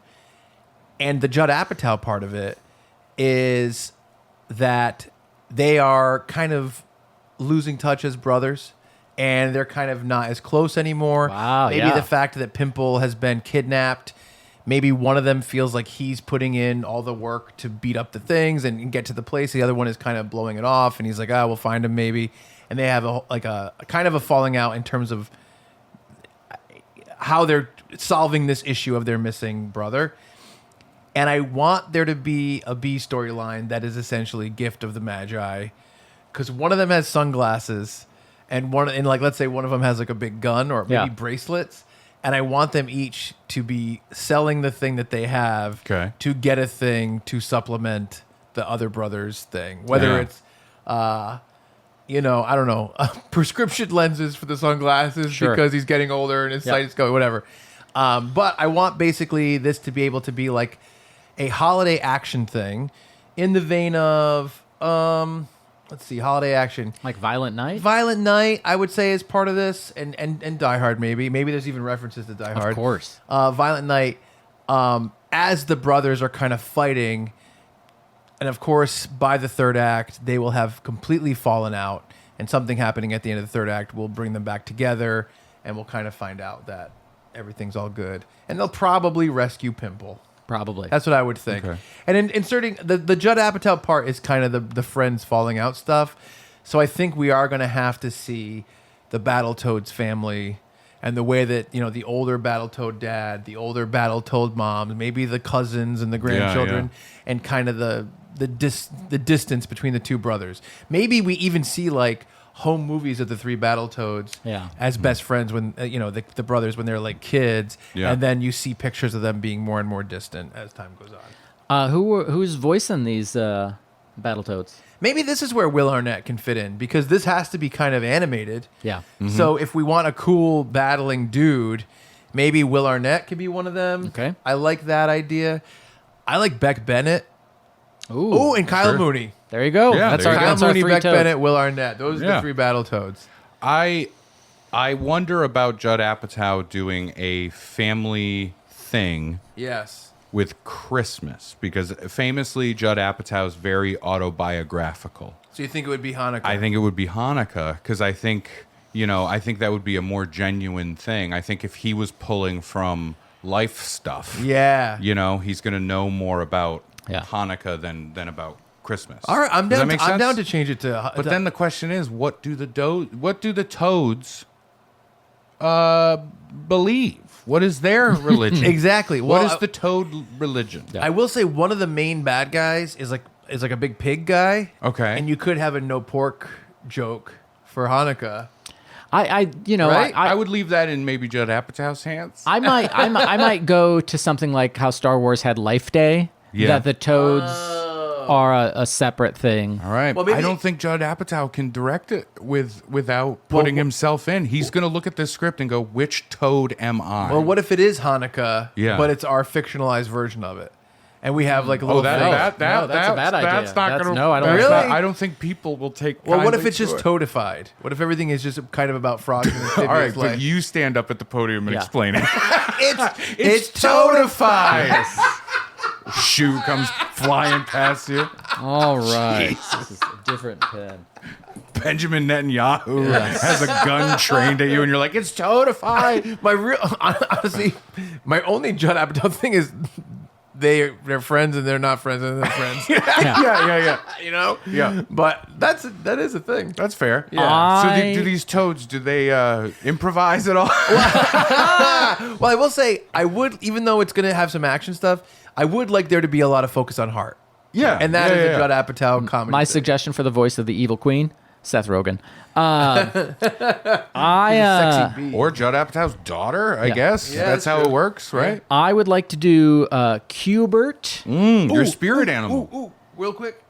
At the end, it pushes out and it's on a TV, and they turn it off, and it's the Ninja Turtles watching it. It's like something feels familiar. That's funny. Yeah, that yeah. would be good. I'll do And they celebrate Kwanzaa. Cubert It's turtle-fied. as Oscar bait, Yorgos Lanthimos, I love it. directed by Yorgos Lanthimos. Oh, amazing. So please talk about any of these 3 topics for the next minute or so as I frantically make notes. And by the way, I apologize because I forgot to point out that all of the violence in the Animal Crossingville is just blood. It's ridiculous. So it's Quentin Tarantino. Anyway, you said it. You said it. Oh, okay. You said it makes Saw look like Paw Patrol. right. Okay, so Saw Patrol. Saw Patrol, be there on the trouble. Oscar bait. I would like to take a moment to say I apologize. I have an update on like best movies that we did in our lists. Yeah. Because I finally saw The Brutalist, and it was incredible, and it should have won Best Picture Which over one? Honora. Honora. I want to see that. Honora was good. It was very good, but it's like they're in completely different leagues of filmmaking. Yeah. And wow, okay, I guess that won. You know what I mean? That's the feeling that I have about it. To talk about movies that are that, it would be so funny if we had a segment called Oscar baiting. Oh, sure, That's yeah, really fun. Yeah, I yeah, wonder yeah. if anyone's done that. So Honora, I heard, was edited 100% in Premiere Pro, which Okay. is really, really interesting. Sure. And I also heard, weirdly, that it like broke a ton of laws about the crew working on it, and they got in a lot of trouble for it. So they didn't break any laws. They were Oh, filming. yes, I know what you're gonna and say, yeah, yeah. and the union kind of didn't get to them until they were like pretty close to done, and there was an argument about union rate versus non-union rate, and the director kind of took out some of that frustration on the crew, and the crew weren't very happy about that either. Wow. Yeah, so there was union issues there. So for sure. I didn't see Honora. You liked it? I thought it was really good. I liked the movie. I don't think it was the best picture of the year. I think it was really good. But best picture is crazy to me. It's crazy. And I also think the very end of the movie, like the last little button that they put there, some people I've talked to really like it. I found it to be very first year of film school choice. You know what I mean? It's like the emotional version of cut to black and then gunshot. I do want to see it for sure. Yeah, it's a good movie. It's a very good movie. Yeah. And I do think that the performance was great. I think it's a good movie. Yeah. But it's that hard thing of going, no, this is really good. Yeah. But it's not the best picture winner. You know what I Yeah. mean? Well, you That's know a different thing. what's going to win the best picture? Brad. Qbert, directed by Yorgos Lanthimos. It is, at its heart, a love story. Qbert arrives on the scene at the pyramids, but the South American cube-based the pyramids. South America pyramids, because he has to hop down, and Mayan does pyramids? that. Yes, there we go. And he Qbert identifies as male here, but is pansexual. Falls in love with a man and a woman. They become a throuple, and they're dealing with. Again, this is the same thing as Earthworm Jim. The anti, that isn't right from society. All the pressure, and a lot of questions. How does the relationship work? Like Qbert, you have this proboscis. Yeah. What is that for? Is it a penis or is it a hole that's just out further? Is Yeah. it? Do things come or go? Does from it there? go in or does stuff go in? Yeah. Is it an Audi vagina? Yes. Qbert struggles A with pouty one, if you will. language because all he really knows is swear words. Right, yeah. And so, how do you fall in love with someone? How do you maintain a relationship without language? And A little bit of lost in translation. A little bit. Why do I feel like he sounds like someone talking through a kazoo? Yeah. Because of the... Oh yeah, A little bit. Yeah, Pouty. that'll be the filter we do through Yeah. it. Or we'll just get Hater to do it. Yeah. It comes down to the big theme Yorgos wants to explore in this is what is more powerful, fear of the unknown or love? And can these two people and one alien navigate the complexities of a three-way relationship while also dealing with the complexities of adjusting to life in a new place, in this case for Qbert, Earth. So I think we go through, there's a lot of silence, a lot of no background music shots of the three of them sitting together and doing routine tasks, but they're done in such a way that everything seems to mean more because Qbert is kind of experiencing them not only as a newcomer to the planet, but also as a being with no arms. So he's using his whatever this is to navigate the situation. Yeah. Now, are the performances kind of stilted in a Yorgos Lanthimos style? Yeah, Okay. a little bit. I mean, the female lead, Emma Stone, she loves working with Yorgos. Oh, it's Emma. Wow. Loves working with Yorgos. Yeah. And male lead, you know what? Seth Rogen. No, I'm just kidding. Male lead is probably Disgraced actor Kevin Spacey. no. He's voicing Qbert. Yes, no. I want Bill Hader to voice Qbert. Okay. I think it would be someone. Boy, not. You know what? Let's add a layer of this isn't age appropriate. Kevin Bacon is okay. All right. is the male third of this throuple. Can I give you a little bit of maybe a concept? Yeah, please. Please tell me it's bad if I want to.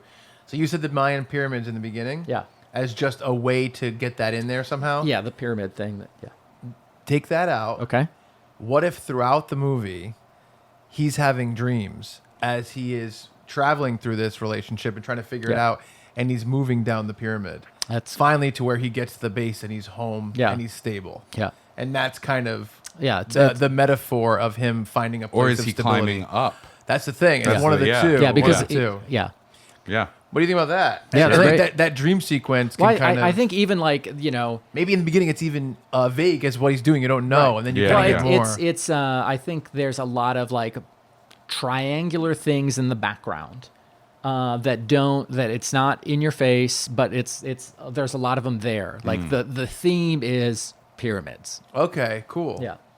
And it's a love triangle. And it's a love triangle. Yeah. That's not bad. Yeah. Yeah.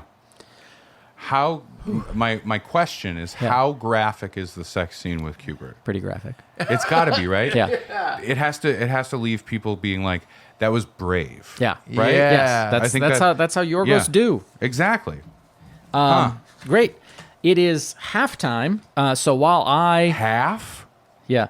Well, honestly, we'll probably do one more round of this. I was going to do 4 total rounds, but since we haven't, I want to use some of our purple cards. Yeah. Oh, yeah, we haven't done that. Well, we'll be able to use them in the, we'll have at least 3. Yeah. Halftime 30-second challenge. These are video game properties that I don't think translate to a 3-minute pitch. Okay. But they do translate to a 30-second in a world Got it. kind of voiceover trailer. Okay. So I have 6 here to choose from. You can sort of see through the back. But just draw one. I'm not going to look. Thank you. Draw one. Can I look at it? Yes. Oh, boy. Okay. All right. Who wants to go first? The 30-second In a World trailer. Oh, my God. We have to come up with the pitch like on the spot? Yep. I got it. All Okay, right. go. 30 seconds and go. In a world where Chuck Staten exists, Uh-oh. in a world where suits exist, comes a film, Leisure Suit Larry. In a cinematic tour de force, breaking molds, doing things that have never been done on film. What is the movie? It's following Chuck Staten around doing his normal life for an hour and a half, and then we roll credits. Leisure Suit Larry, coming to HBO Max on Friday. Oh, it's gone. There we go.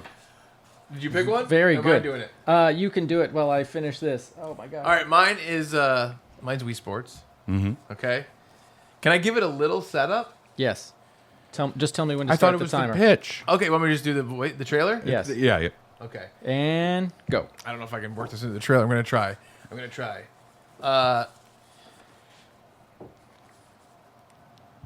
This is a movie that works on the Oculus, on the PSVR, on any VR Gotcha. headset you have, and it captures your image. In a world where you are the star of your own movie, and you go to the Olympics. And so I don't know how to do it like a trailer thing. Wii Sports is so hard.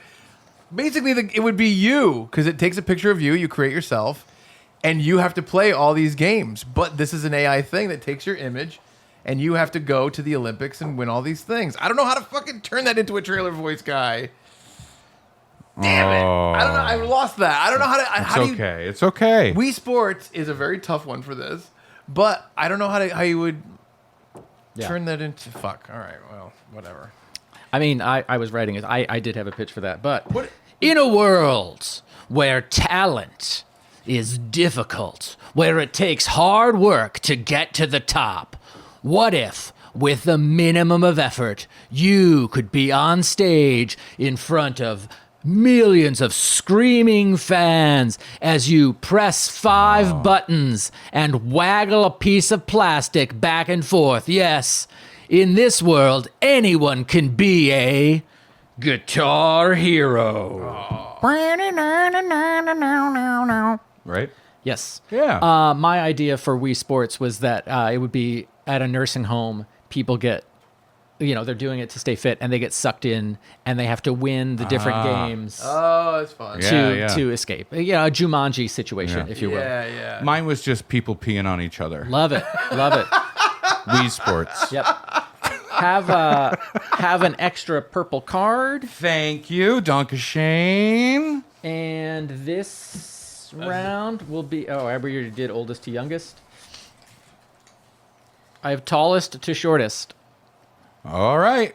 All right. So Let's do shortest to tallest. that might be another one. All Of right, those. Rats, you go first. I do have shortest Oh. to tallest. Let's do shortest. Yeah, because I went first on the last one. Yeah. I went first on the first one. Okay, all right. It's fine. Shortest to tallest, I will do a movie with, now we have 8 new games, 4 new genres, and 4 new directors. So our games: Dr. Mario, NBA Jam, Fable, Red Dead, Duke Nukem, Myst, Call of Duty, Mega Man. Our genres: erotic thriller, overtly religious, 90s indie, teen coming-of-age story. Or our 4 directors: Bong Joon-ho, The Wachowskis, Eli Roth, and M. Night Shyamalan. What if I told you there was a movie that had all of those genres together? No, I'm just kidding. I would like to do... It's tough. I don't know the story of Myst. And that was why I was like, oh, we can't do blind picks because... Yeah. I never heard of that game. I don't know Myst. I'm a puzzle familiar with game it, for but the I don't know PC. anything about it. I Yeah. would like to do Dr. Mario as a 90s indie film directed by the Wachowskis. And guess what? I'm going to use one of my pitch cards. Oh, no. Oh, I'm going to use one of my pitch cards Oh, as yeah. well. And because we're in round 3, now Yeah. I could... Well, this is it, right? Yeah. So let's burn them while we got them. I'll say I was still hoping for 4 rounds. But I think time-wise, 3 rounds. How far are we in? We're at an hour and a half. Oh, okay. 3 rounds it is. All right. Now, just remember, I might have a block card. I might have a reflect card. So what do you got? I mean, in the spirit of entertainment, I Yes. say don't use the block. Let's card. do Yeah. it. I'm going to say that you have to make it. Let's see. Yes, for Brad, this is a good one. Uh-oh. Your presentation must include 5 character voices. Oh, no. I have an amazing card, Yeah? and I will save it. Is it from amazing.net, the store? I'm going to save That's it a, for that's this a guy. porn store. Yeah, because it's round 3, it's no longer round 2. If you want to hit me with a card, you can hit me with a card. I can Double have up to, the cards. I can Let's have to make do this 2 cards. wacky. But he's already... Well, Let's make it wacky. Well, I'll say this. One of them is presentation loses 30 seconds. I don't want to do that to him with the 5 voices. Okay. Yep. And one of them is change the time period of the movie, but I like 90s indie. Okay. Okay. So I'm not going to use them. And my Fair third enough. one I'm going to save for Ray. All right, Okay. great. So I will take a minute or so while you guys discuss Dr. Mario, 90s indie films, or the Wachowskis. Actually, you know what? Oh, I am going to use it because right. you're going to use this. you're going to use that on Brad, the amazing.net card that you have? Sponsors. This third card that I have, the villain of Dr. Mario God is bless it. Dr. McFrankenstein. Oh, no. I'll say Why did you write that card? from an entertainment perspective, I'm Yeah. like, you know what, fans of the podcast will like that. Yeah.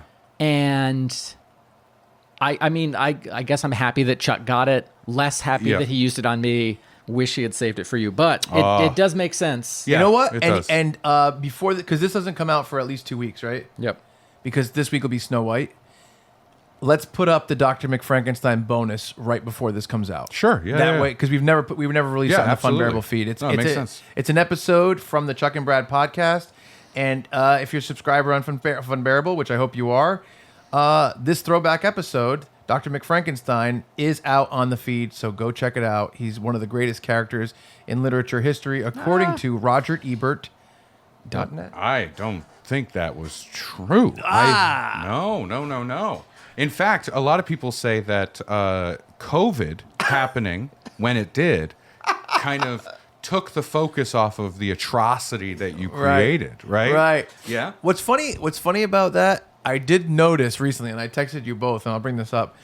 One of the pitches that I came up with as Dr. McFrankenstein when he was redoing right, the yeah. 90s, the McDonald's menu, was a giant tub of nacho cheese with every burger. Yeah, because it's like it's a look at the world and being like, wouldn't it be crazy and a good signal of like how low we've gone if that happened? And it just happened. I know. McDonald's A just did. fucking cheese dipper. It's like, what are we doing? McDonald's is just like, we are slowly trying to introduce the idea of slurry to you. We are trying to get you cool with the idea of just a big mixed slop. Oh, yeah. So we can sell you sacks of mixed slop. Oh, that is. And I as soon as I saw it, I'm like, I'm sending it to these guys. They're Yeah. gonna fucking love this. Oh, it made me die. I can't even believe it. I love that. Yeah. I don't have any. I really like. So there was a game called Dr. Robotnik's Mean Bean Machine. Okay, And it's that's what I call my dick. Holy shit! Are you you for real? Yeah. What? Dr. Robotnik. There was a game. My dick is called Dr. Robotnik's Mean Bean Machine. Yeah. It was so crazy. So I believe, it's funny, Dr. Robotnik is the villain of the Sonic series. Yep.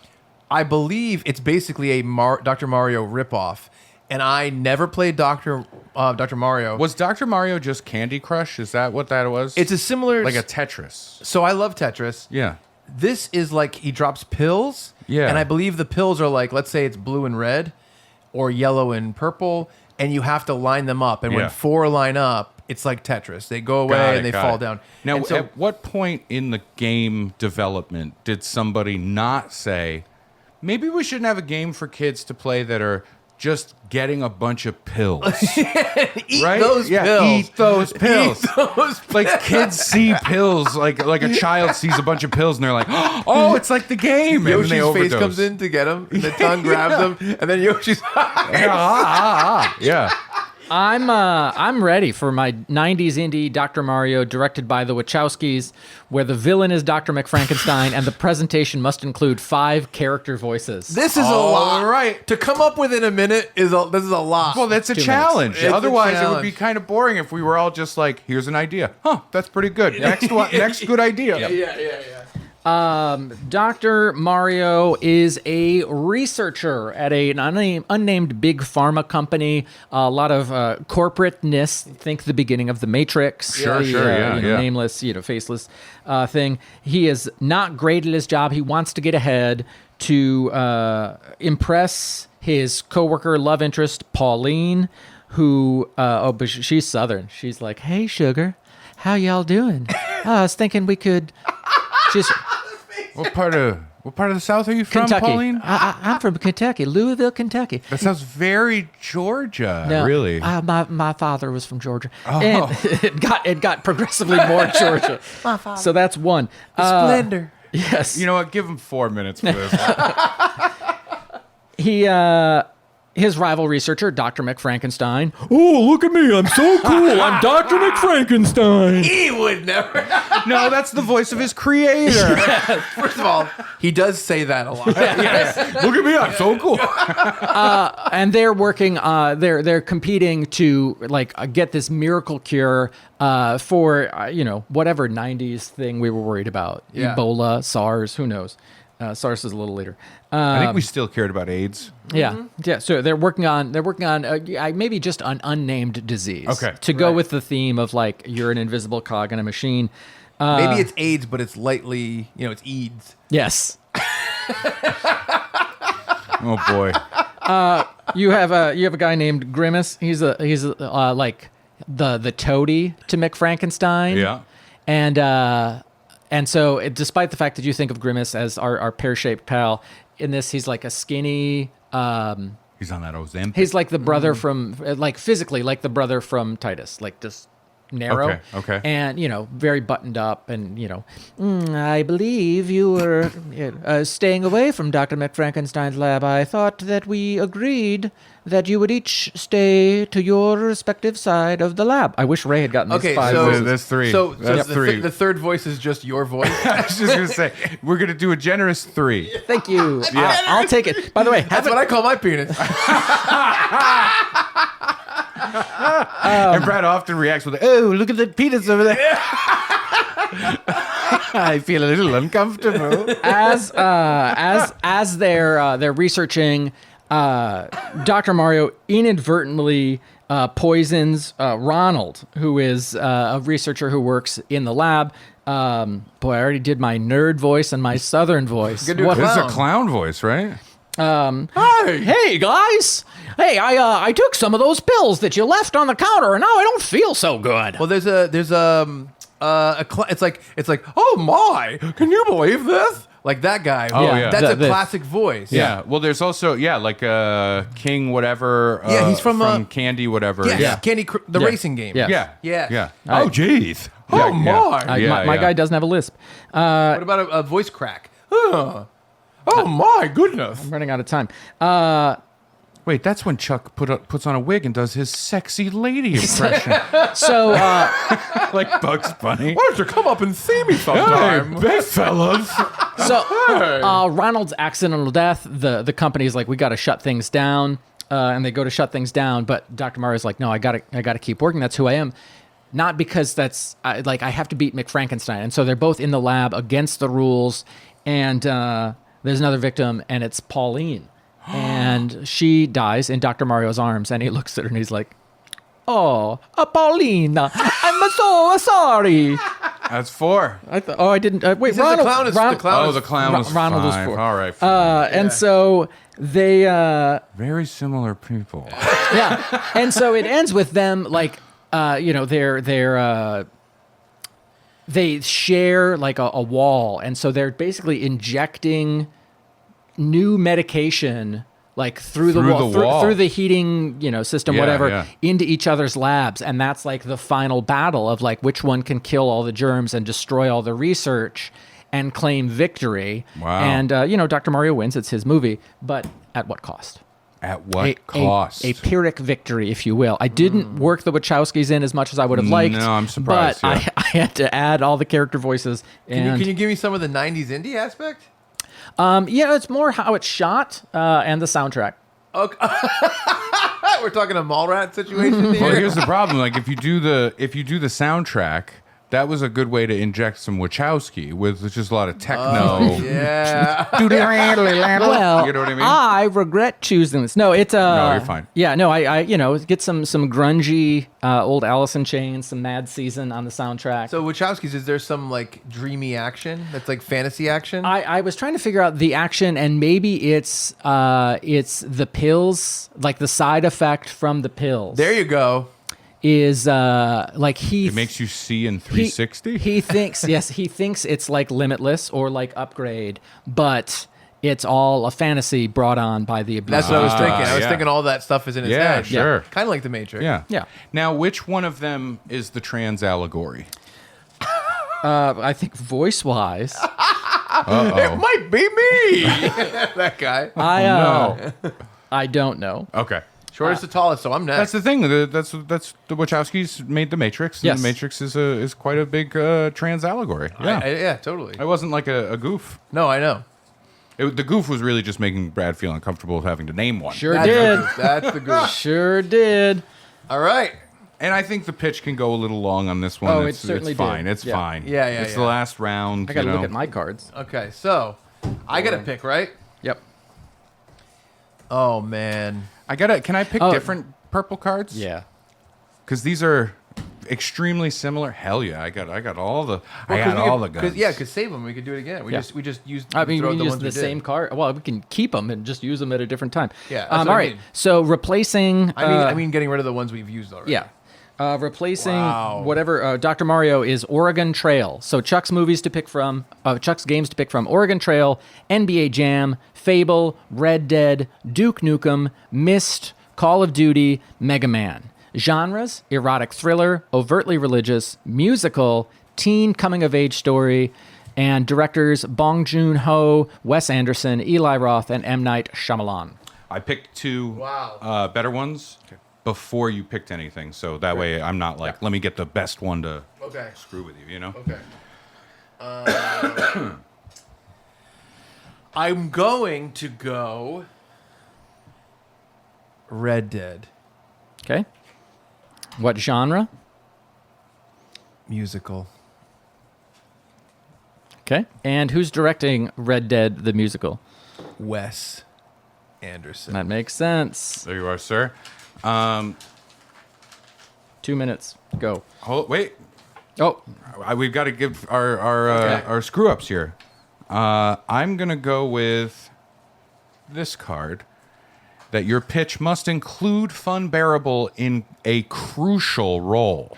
Wow. Yep. Let's include Funbearable in a crucial role. I am going with a presentation card. Holy fuck. Yeah. Well, I'll this say is this. all crazy. This- It this was is- really hard for him too. This is not at the same time.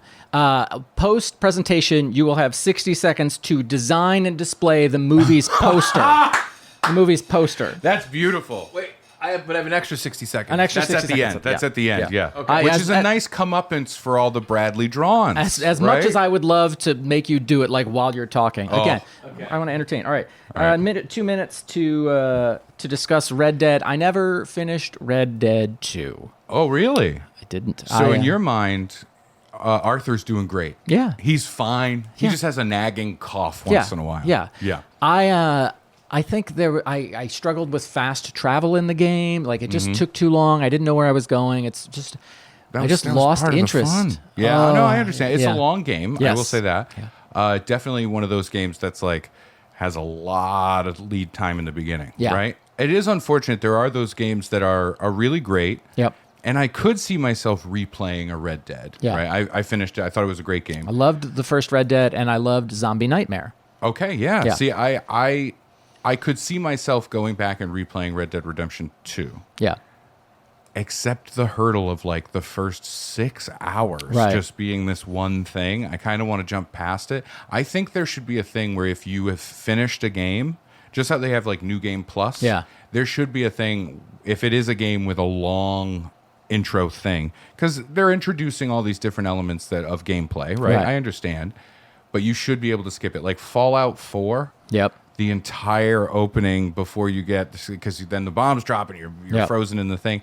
It's so long. Yep. Thankfully, I found one of the mods that you can do on console, And just that skip it. mod is just skip it. Yeah. And I wish that could happen more often. I don't know where I'm at in the game. Yeah. I'm sure I could reinstall it, and my game is saved in the cloud, and I could pick it up after Sure. probably 10 hours. Yeah.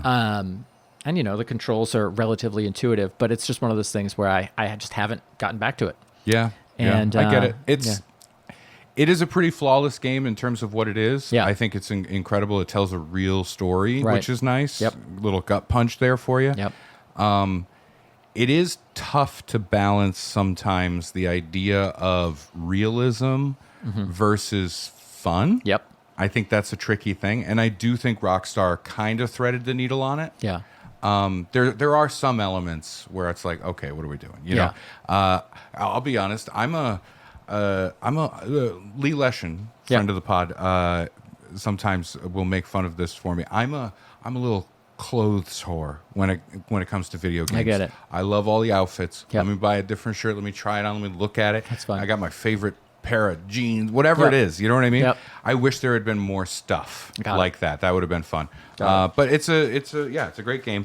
Turning it into a musical immediately makes me think of like Cannibal the musical. I think of The Simpsons, gonna paint your wagon. Oh yeah. That's what I thought. Oklahoma. But I'm ready for Chuck to Yeah. dazzle and amaze us I bet there's going to be with a lot of Red Dead, the musical, balanced shots. directed by Wes Anderson. Yeah, a lot of He's balanced shots. frantically making notes over here. There better be some angst, Chuck. I better see some angst in this. Will it be Twee? Who knows? It had better be Twee. Okay. All Pens right. down. All right. So, when do I do the movie poster at the end? At the end, yeah. The very end. Yeah. Okay, so it's Red Dead Redemption. It's a musical shot by Wes Anderson. Yes. And the Wes Anderson aspect is going to Pamela be Anderson. it's going to be a lot I don't know of what I'm doing. a lot of that middle of the day, bright like Pueblo, New Mexico Yep. Yep. kind of stuff that really shows you that old like Mexico inspired decor, like the buildings and like Yeah. the architecture of that Yeah. time period. Aztec. The Aztec, yeah, Yeah. a lot of that, right? And so it's John Marston. It's Red Dead Redemption 1. Mm-hmm. And the story in general is generally he goes from career criminal to folk hero. That's kind of the story of it. He starts Okay. out as a bad guy, becomes a good guy. So you want to hear the track listing? Of That course. kind of tells the story. Yeah. Sure. Yeah. So the first song, opening song, is called "Dollars, Dude." It's all he cares about right, is all right. dollars. Him Yeah. and his gang. Yeah. Remember the gang he was affiliated with? Yes. So at first, John Marston, he's affiliated with this gang, and all they care about dollars, dude. And people are like, "You shot my baby, dollars, dude." You know, Yeah, yeah. stuff. I don't know how you shoot a baby and get $1, but he figured out a way. Yep. Yeah. Right. Then Well, that baby had $1. that night, by the campfire, the main track from John Marston in the beginning, "Who Am I?" And he's talking to the moon. He's thinking about, he wants to contribute to the world in a positive way. How's he spending his time? Yeah. Next, it does show him with his gang, and there's just a fun song, and he's kind of questioning his lifestyle because he loves these guys, and it's called Horsing Around. Yep. Okay? Yep. All right? Finally, he makes a decision, and he wants to talk to the gang. This song is called Out with the Outlaws. Ooh. Wow. Right? It's not Yeah. bad, right? So he decides he's going to go off on his own. He doesn't hate the guys, but this life isn't for him anymore. Kind of like Ben Affleck in The Town. Okay. Where Okay. he's like, I'm just done with this life. I don't hate you guys. I just want to move Yeah. forward. Right? But unfortunately, a new gang is showing up in town, and they're just killing everybody. Ooh. And the song that they come into is called Storms A Coming. Okay. Okay. Right? And they're taking over the town. At first, John Marston is like, I'm going to stay away from this. I just want to live a happy life. But the next song is called Sunsets on the Sheriff. And they take out the sheriff. They start letting everybody from the prisons out. They're kind of just, crime is running rampant. Next song, Cook Up a Cavalry. And he finds these three well-meaning but possibly bumbling boys in the town. Oh! Brad has a big cowboy hat with an arrow through it. Huge hat. It hurts his neck. I had forgotten. It hurts his I neck. had forgotten about the card. I'm Yeah. like, wow! And there's a guy like me. So I identify. So essentially, that hat is huge. in you remember the song Dollars, Dude? Yes, of course. Yeah, I remember. He has his three guys that are like the bad guys, and they're all dressed Yeah. in like, let's say like black and dark gray and red. Yeah. Now he has these three new boys, and they're wearing like, bright blues and bright yellow, and they're happy, and they're Yeah, dancing yeah. around. And he's basically does Just, three amigos, if you will. this is Cook Up a Cavalry, and he's teaching us how to shoot, and we're doing bad, we're riding and falling off, Okay. and he's trying Yeah. to teach us how to It's become. our training montage. Yeah. He's becoming Yeah. our new thing. How many horses die from me riding them? He's becoming our new dad. Yeah. There's two horses. And I sit in between. Yes. Yeah. So You do the split. Then we have to go stop Clydesdale. all the guys, which we do in a Three Stooges style Oh, yeah. number Absolutely. called Shooting and Scooting. Oh, okay. And finally, AKA boot shooting boogie. shooting, scooting, the boot, scooting buggy. Then finally, we saved the day. We saved him. Everyone's praising him and his final song for the town that he sings again to the moon at the end. Yep. I ain't no hero. Okay. He just wants to good. be a man. Now, what Very does the good. moon say?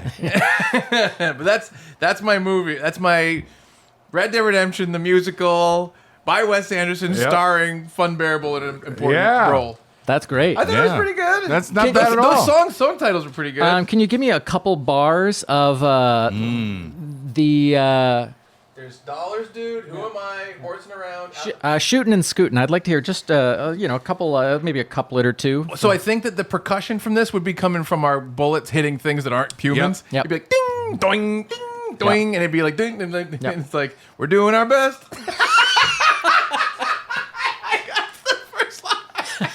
It's like, you go to slap the guy, but you slap me, and I Yeah. turn over and I fall, and like the horse water goes on somebody, Yeah. and we keep actually. But Brad's "I'm scared of this gun" solo is beautiful. It's beautiful. It's designed to kill. Oops, sorry. That's like those are like the in between, like the Timon and Pumbaa moments Yeah, of like yeah. the like, oh, did that hurt? Like Yeah. that kind Ooh. of stuff. Yeah. Do you have a question for him before he has to design the poster?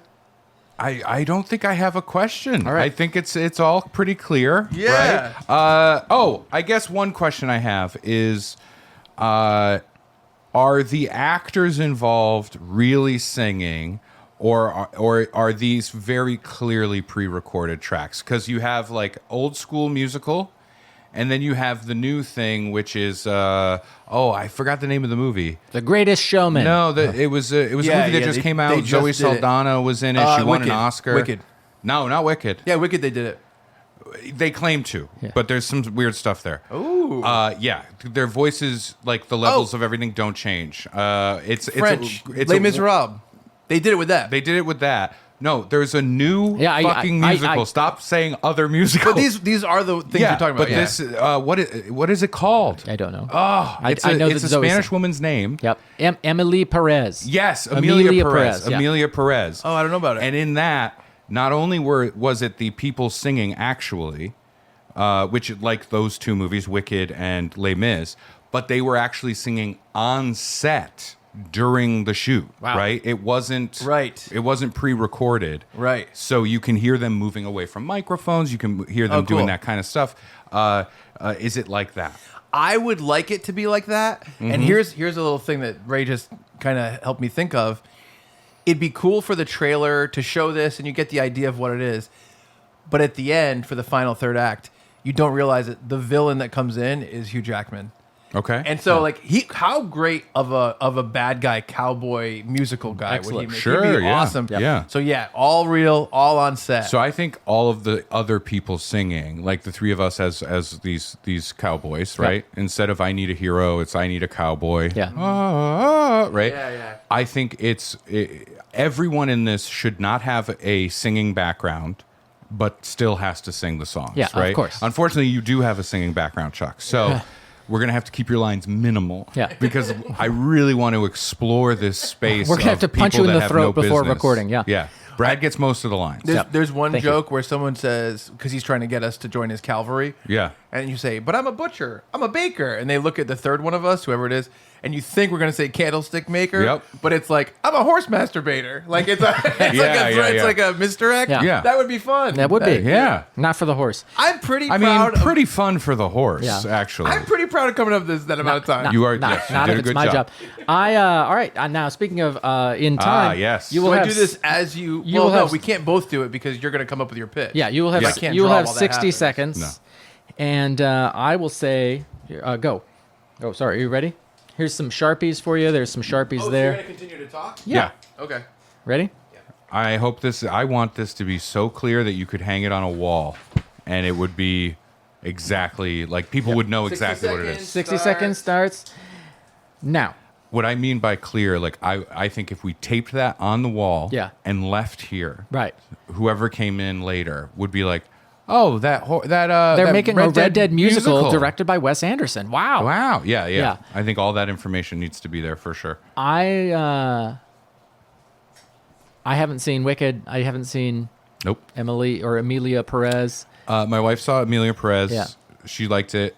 It's gotten a lot of flack, I think. Yep. Wicked, I have not seen. I have no interest. I'm not a musical guy. Yeah. I think for me with musicals, it really is just like, all right, here's a 20 story. seconds left. Everybody stop. We're singing a song. Yeah. Nothing will move forward. Yeah. Okay. And it's a lot of musicals are just literally reiterating what just happened in a song. Yeah. Yeah. I mean, Chuck made me watch The Greatest Showman 6 seconds, and I love those songs. Yeah. But, Oh yeah, no. 2 seconds, 1 second, stop. That's pretty good stop. 59.97. All right. That was a All right. fast draw. Yeah. There you go. That's not that bad. That is That's very indeed good. an angry-looking cowboy. Make sure the camera can see it. Yeah, and I'll get a picture of it. I'll insert it for Craig. That is an angry-looking cowboy for And he sure. has the scar. I think he has a scar. It's smoking, and then this Brad, Ray, Chuck. Yeah. But Yeah. very quickly, I sketched it Look quick. at my hat. Yeah, it is a big hat. It would be big Yeah. with an arrow. I'm glad it has the big hat. I'm glad you need the big It's hat. not so bad. It's not so bad. Yeah. I'll take a nice picture. My of it. hat makes me taller than Ray. Oh, Yeah. What a fun thing. All right, Ray. So it's All right, Ray's turn, let's right? Let's figure out which one. I mean, Let's see. it's Oh, you're adding in the new titles. yeah, see, but I see. mean, just that's a boon to Ray. Let's see here, movies or directors. Oh boy. we need one director, one genre. Director. New game that Ray can choose from is the Zelda series. New director is the Daniels. And I guess we'll do found footage as Ray's genre. So whatever Ray wants. Oregon Trail, NBA Jam, Fable, Zelda, Duke Nukem, Myst, Call of Duty, Mega Man. Genres, erotic thriller, overtly religious, found footage, teen coming-of-age story, directors M. Night Shyamalan, Eli Roth, The Daniels, or Bong Joon-ho. What do you say, buddy? I'm doing this for comedy's sake. Thank Yeah. you. You're welcome. Yes, we appreciate it. Oregon Trail. Great. erotic thriller. Is there any other? M. Night Shyamalan. This is what I wanted it to be. I did this for entertainment purposes. Do I have purple cards coming know what? my way? Oh, yeah. He had a couple more purple cards, so let me look through them. I want to throw one in there. Sure. Let's see. Okay, I won't make it crazy. No worries. I'll say neither of mine is that good. I don't want to do that one. Go ahead, Brad. You got anything? I will say just a nice easy one that for your erotic thriller, your pitch must set up a sequel. Okay. And my purple card, your pitch must include 2 canceled celebrities. Okay. All right. Damn. Let's see what happens. I'm going to move the mic away because I need space to look at all Yes, of my of course. all of my There's neededs. a lot of Can I stuff. move these out of the way? Yes. We're at the Because point. we're all yeah. set. Perfect. So, Brad, what's your history with the Oregon Trail? Or as I call it, the Oregano Trail. Yes, as the fact that I'm older than y'all, I played it on Apple computers in the one computer lab in my elementary school. Oh, yeah. And then again in probably more so in 6th grade is when I remember playing it. So I would have been at middle school. And I always chose the middle road, like the farmer started with $100 and the banker started with $400. I'd pick the middle one, or it was like 204, whatever. And I only really liked hunting because that was the action part of the game. Okay. So I'd get to run around and shoot a bear, but then you can only take 100 pounds of meat back to the wagon. And I'm like, well, make multiple trips. So it's funny because, like you talking about an action part of the game and shooting a bear, I don't even understand what you're talking about. Like, to me, all it is the picture of the wagon from the side, and that's it. Nope. And I was never interested in it because it seemed like it had to do with history and boring stuff. Yeah. And for me, during that time, there was this really weird game, and we actually talked about it off mic recently. I don't know what it was called. It was like Magic Mountain or something Mountain. Right. And it was that guy with a big puffy jacket. Yes. And he was like walking, and he had a little hat, and there was gnomes hopping around. Yep. And he's walking up a mountain. And I think because it looked like a cartoon, it was just so much more exciting to me. And we also had, because this was all at school on a computer when I was in like 6th grade, a skiing game where you're going on a half pipe, and it's like a little guy that goes back and forth, and you can try to do like ski jumps. Yeah. And I feel like I landed those jumps 2% of the time. Yes. At best. I think for me, elementary school, we had one computer per classroom, and I played Speedway Math or Number Munchers. Do either of those games? Number Munchers sounds familiar. Yeah, you were like a little it was like a 5x5 box, and it would be like munch the even numbers. And so you'd move the guy to the boxes, and if it's an even number, you'd press spacebar. And then the next level, you get a little less time, and it's like munch the multiples of 3. I don't even know if it got that complicated. Right. You know, munch the fractions that can be reduced. Wow. And so that was when I started. And so, the half pipe skiing type games would have come later when I would have been older. So the Oregon Trail for me, you could, you'd stop at a certain point and be like, all right, you can hunt, you can rest, you can fix the wagon, you can do this. And I'd be like, I'm going to go hunt. And, you get a screen and you have a little guy and, he looks around and then an animal lumbers out and maybe you aim at them and you press spacebar and you shoot at them. Wow. Or, they run you over and it's like, Chuck was eaten by a bear. So. No, I don't remember that at all. That's about 3 minutes. Okay. Wow. Okay, I'm excited for this. All right, Okay, let me we're just gonna finish hear. this sentence. Yeah, we're going to Finish hear the sentence. Oregon Trail, the erotic thriller directed by M. Night Shyamalan. It must set up a sequel, and it must include 2 canceled celebrities. My favorite kind of celebrities. By the way, All right. the canceled celebrities, I talked to our buddy Tom Milishewski about this, and he kept saying... Milishevsky. kept saying he's like, I want somebody to have to pitch a movie where Bill Cosby plays Dr. Mario. And I'm like, That's funny. That's really funny. His like, he was hammered. I think he was serious. That's I think very he has funny. a script already. Yes. That's really funny. All right. Erotic thriller, Oregon Trail. This is the Oregon Trail. Ooh, right? Yeah. I'm Yes. talking only the sexiest tunes. I mean, The Weeknd basically does the entire soundtrack. Nice. Yes. And then also Tattoo. Yeah, this is the story of two people married, and they are hopeful settlers Good. heading west. Yep. Okay. Along the Oregon Trail. Leaving In fact, the beginning of the movie, we see them on their wagon, and they're talking about blah, blah, blah. And as they go, and then the camera kind of pulls away from them and stays while the wagon moves on the sign that says Oregon Trail that way, Yeah. right? Like Yeah. that kind of thing.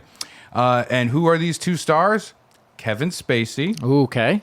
and his wife, Gina Romano, or what is her name? The fighter. Yeah, the one that got canceled from Yes. Carano. I wrote Romano.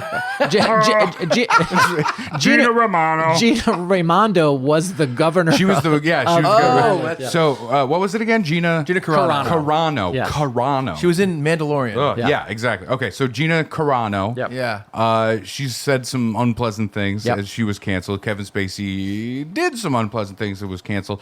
It's the two of them. They are the lovely couple, the hopeful settlers heading out. As they head west, they talk about why they're leaving. The city was just too judgmental. Yeah. Right? Everybody was coming down on Yep, them. yep. They got to get out of town, Yep. right? That's why they're leaving. A little meta commentary on Yeah. everything. Leaving Independence, Missouri. Oh, that's Yes. funny. Just Could they strike throw out out some lines? Yeah. that Oh are- yeah, absolutely. And I'm sure everything's going to be so much better when we get over there, Yeah. right? Yeah. Yeah. If it was a map and you were looking down, we're moving right. We're Yeah. moving right the whole way. Yeah. That kind of stuff. Right. So Spacey tries to hunt to provide food for them. Mm-hmm. All he seems to manage to shoot is squirrels. That's in the game. Yeah, you're only getting 3 pounds of meat from them. And then Gina kind of surreptitiously, she sneaks out, pop, pop, pop. She Yep. takes down a bear. Yep. You know what I mean? That kind of thing. But she says something unpleasant about Jewish people when Mm-hmm. she doesn't. So they're on the trail, and they end up picking up a traveler as well, who is also trying to head west. Okay. It is a freed slave, Oh, boy. but they are unsure as to whether or not he's freed or escaped. Ooh. Right? Some mystery there, played by Kanye West, Mm-hmm. who immediately gets along with Gina. They have a lot of the same views. Mm-hmm. So as things are going on, you start to think, okay, Gina Carano and Ye are going to hook up. Right. Right? Okay. No. It's Kevin Spacey Oh. that starts to feel a pull of attraction, right? Okay. When one of the wagon wheels breaks and Ye helps him fixing it, he notices how strapping he is. Yes. And so they have a conversation. Right. And then they start to fall for each other. Oh. And, it's an erotic thriller. Yes. Eventually they realize the world will never understand our love. No. Look at what time it is. They're not going to like that we're different races. Nope. They're not going to like that we're two men. Yep. Gina has strong opinions about this. Yeah. So they begin to plot to kill Wow. Gina the Carano. thriller part of Wow. it. Yeah. Right? As they go. And they are trying to do this. The problem is Gina Carano is incredibly good at surviving the Oregon Trail. Yes. Both of them are not as good. No. Right. Right? She's like a rattlesnake goes to bite her and She she just grabs it. Yeah, stuff snaps like its that. neck, and she's like, "I got lunch." Yeah. Right? Spacey's he's used to the comforts of the city. You know what I Yeah. mean? And Ye just won't shut up about his sneakers. So they are plotting to kill. They end up, killing Gina Carano like right at the climax of the film. Yeah. They kill her. They're hastily burying her. There are people coming down the trail, the law Yeah. is Yeah. coming. And that's when we get the classic M. Night Shyamalan twist. Yeah. It turns out that this has all been a fever dream as Kevin Spacey is dying on the wagon of dysentery. Nice. Good use of dysentery. And Yeah. it's all just an imagined thing in his mind. Yeah. And the doctor tending to him, Kanye West. Oh. So it's sort of a Wizard of Ozzy. You were there, and you were Yeah. there, and I Yes. sucked your dick, and I sucked your dick. That kind of thing. Yeah. And that's the Oregon Trail as an erotic thriller with M. Night Shyamalan directing. That's great. And the post-credits scene There we go. Yeah. is fantastic. I forget that was the one I forgot. The post-credits scene comes in.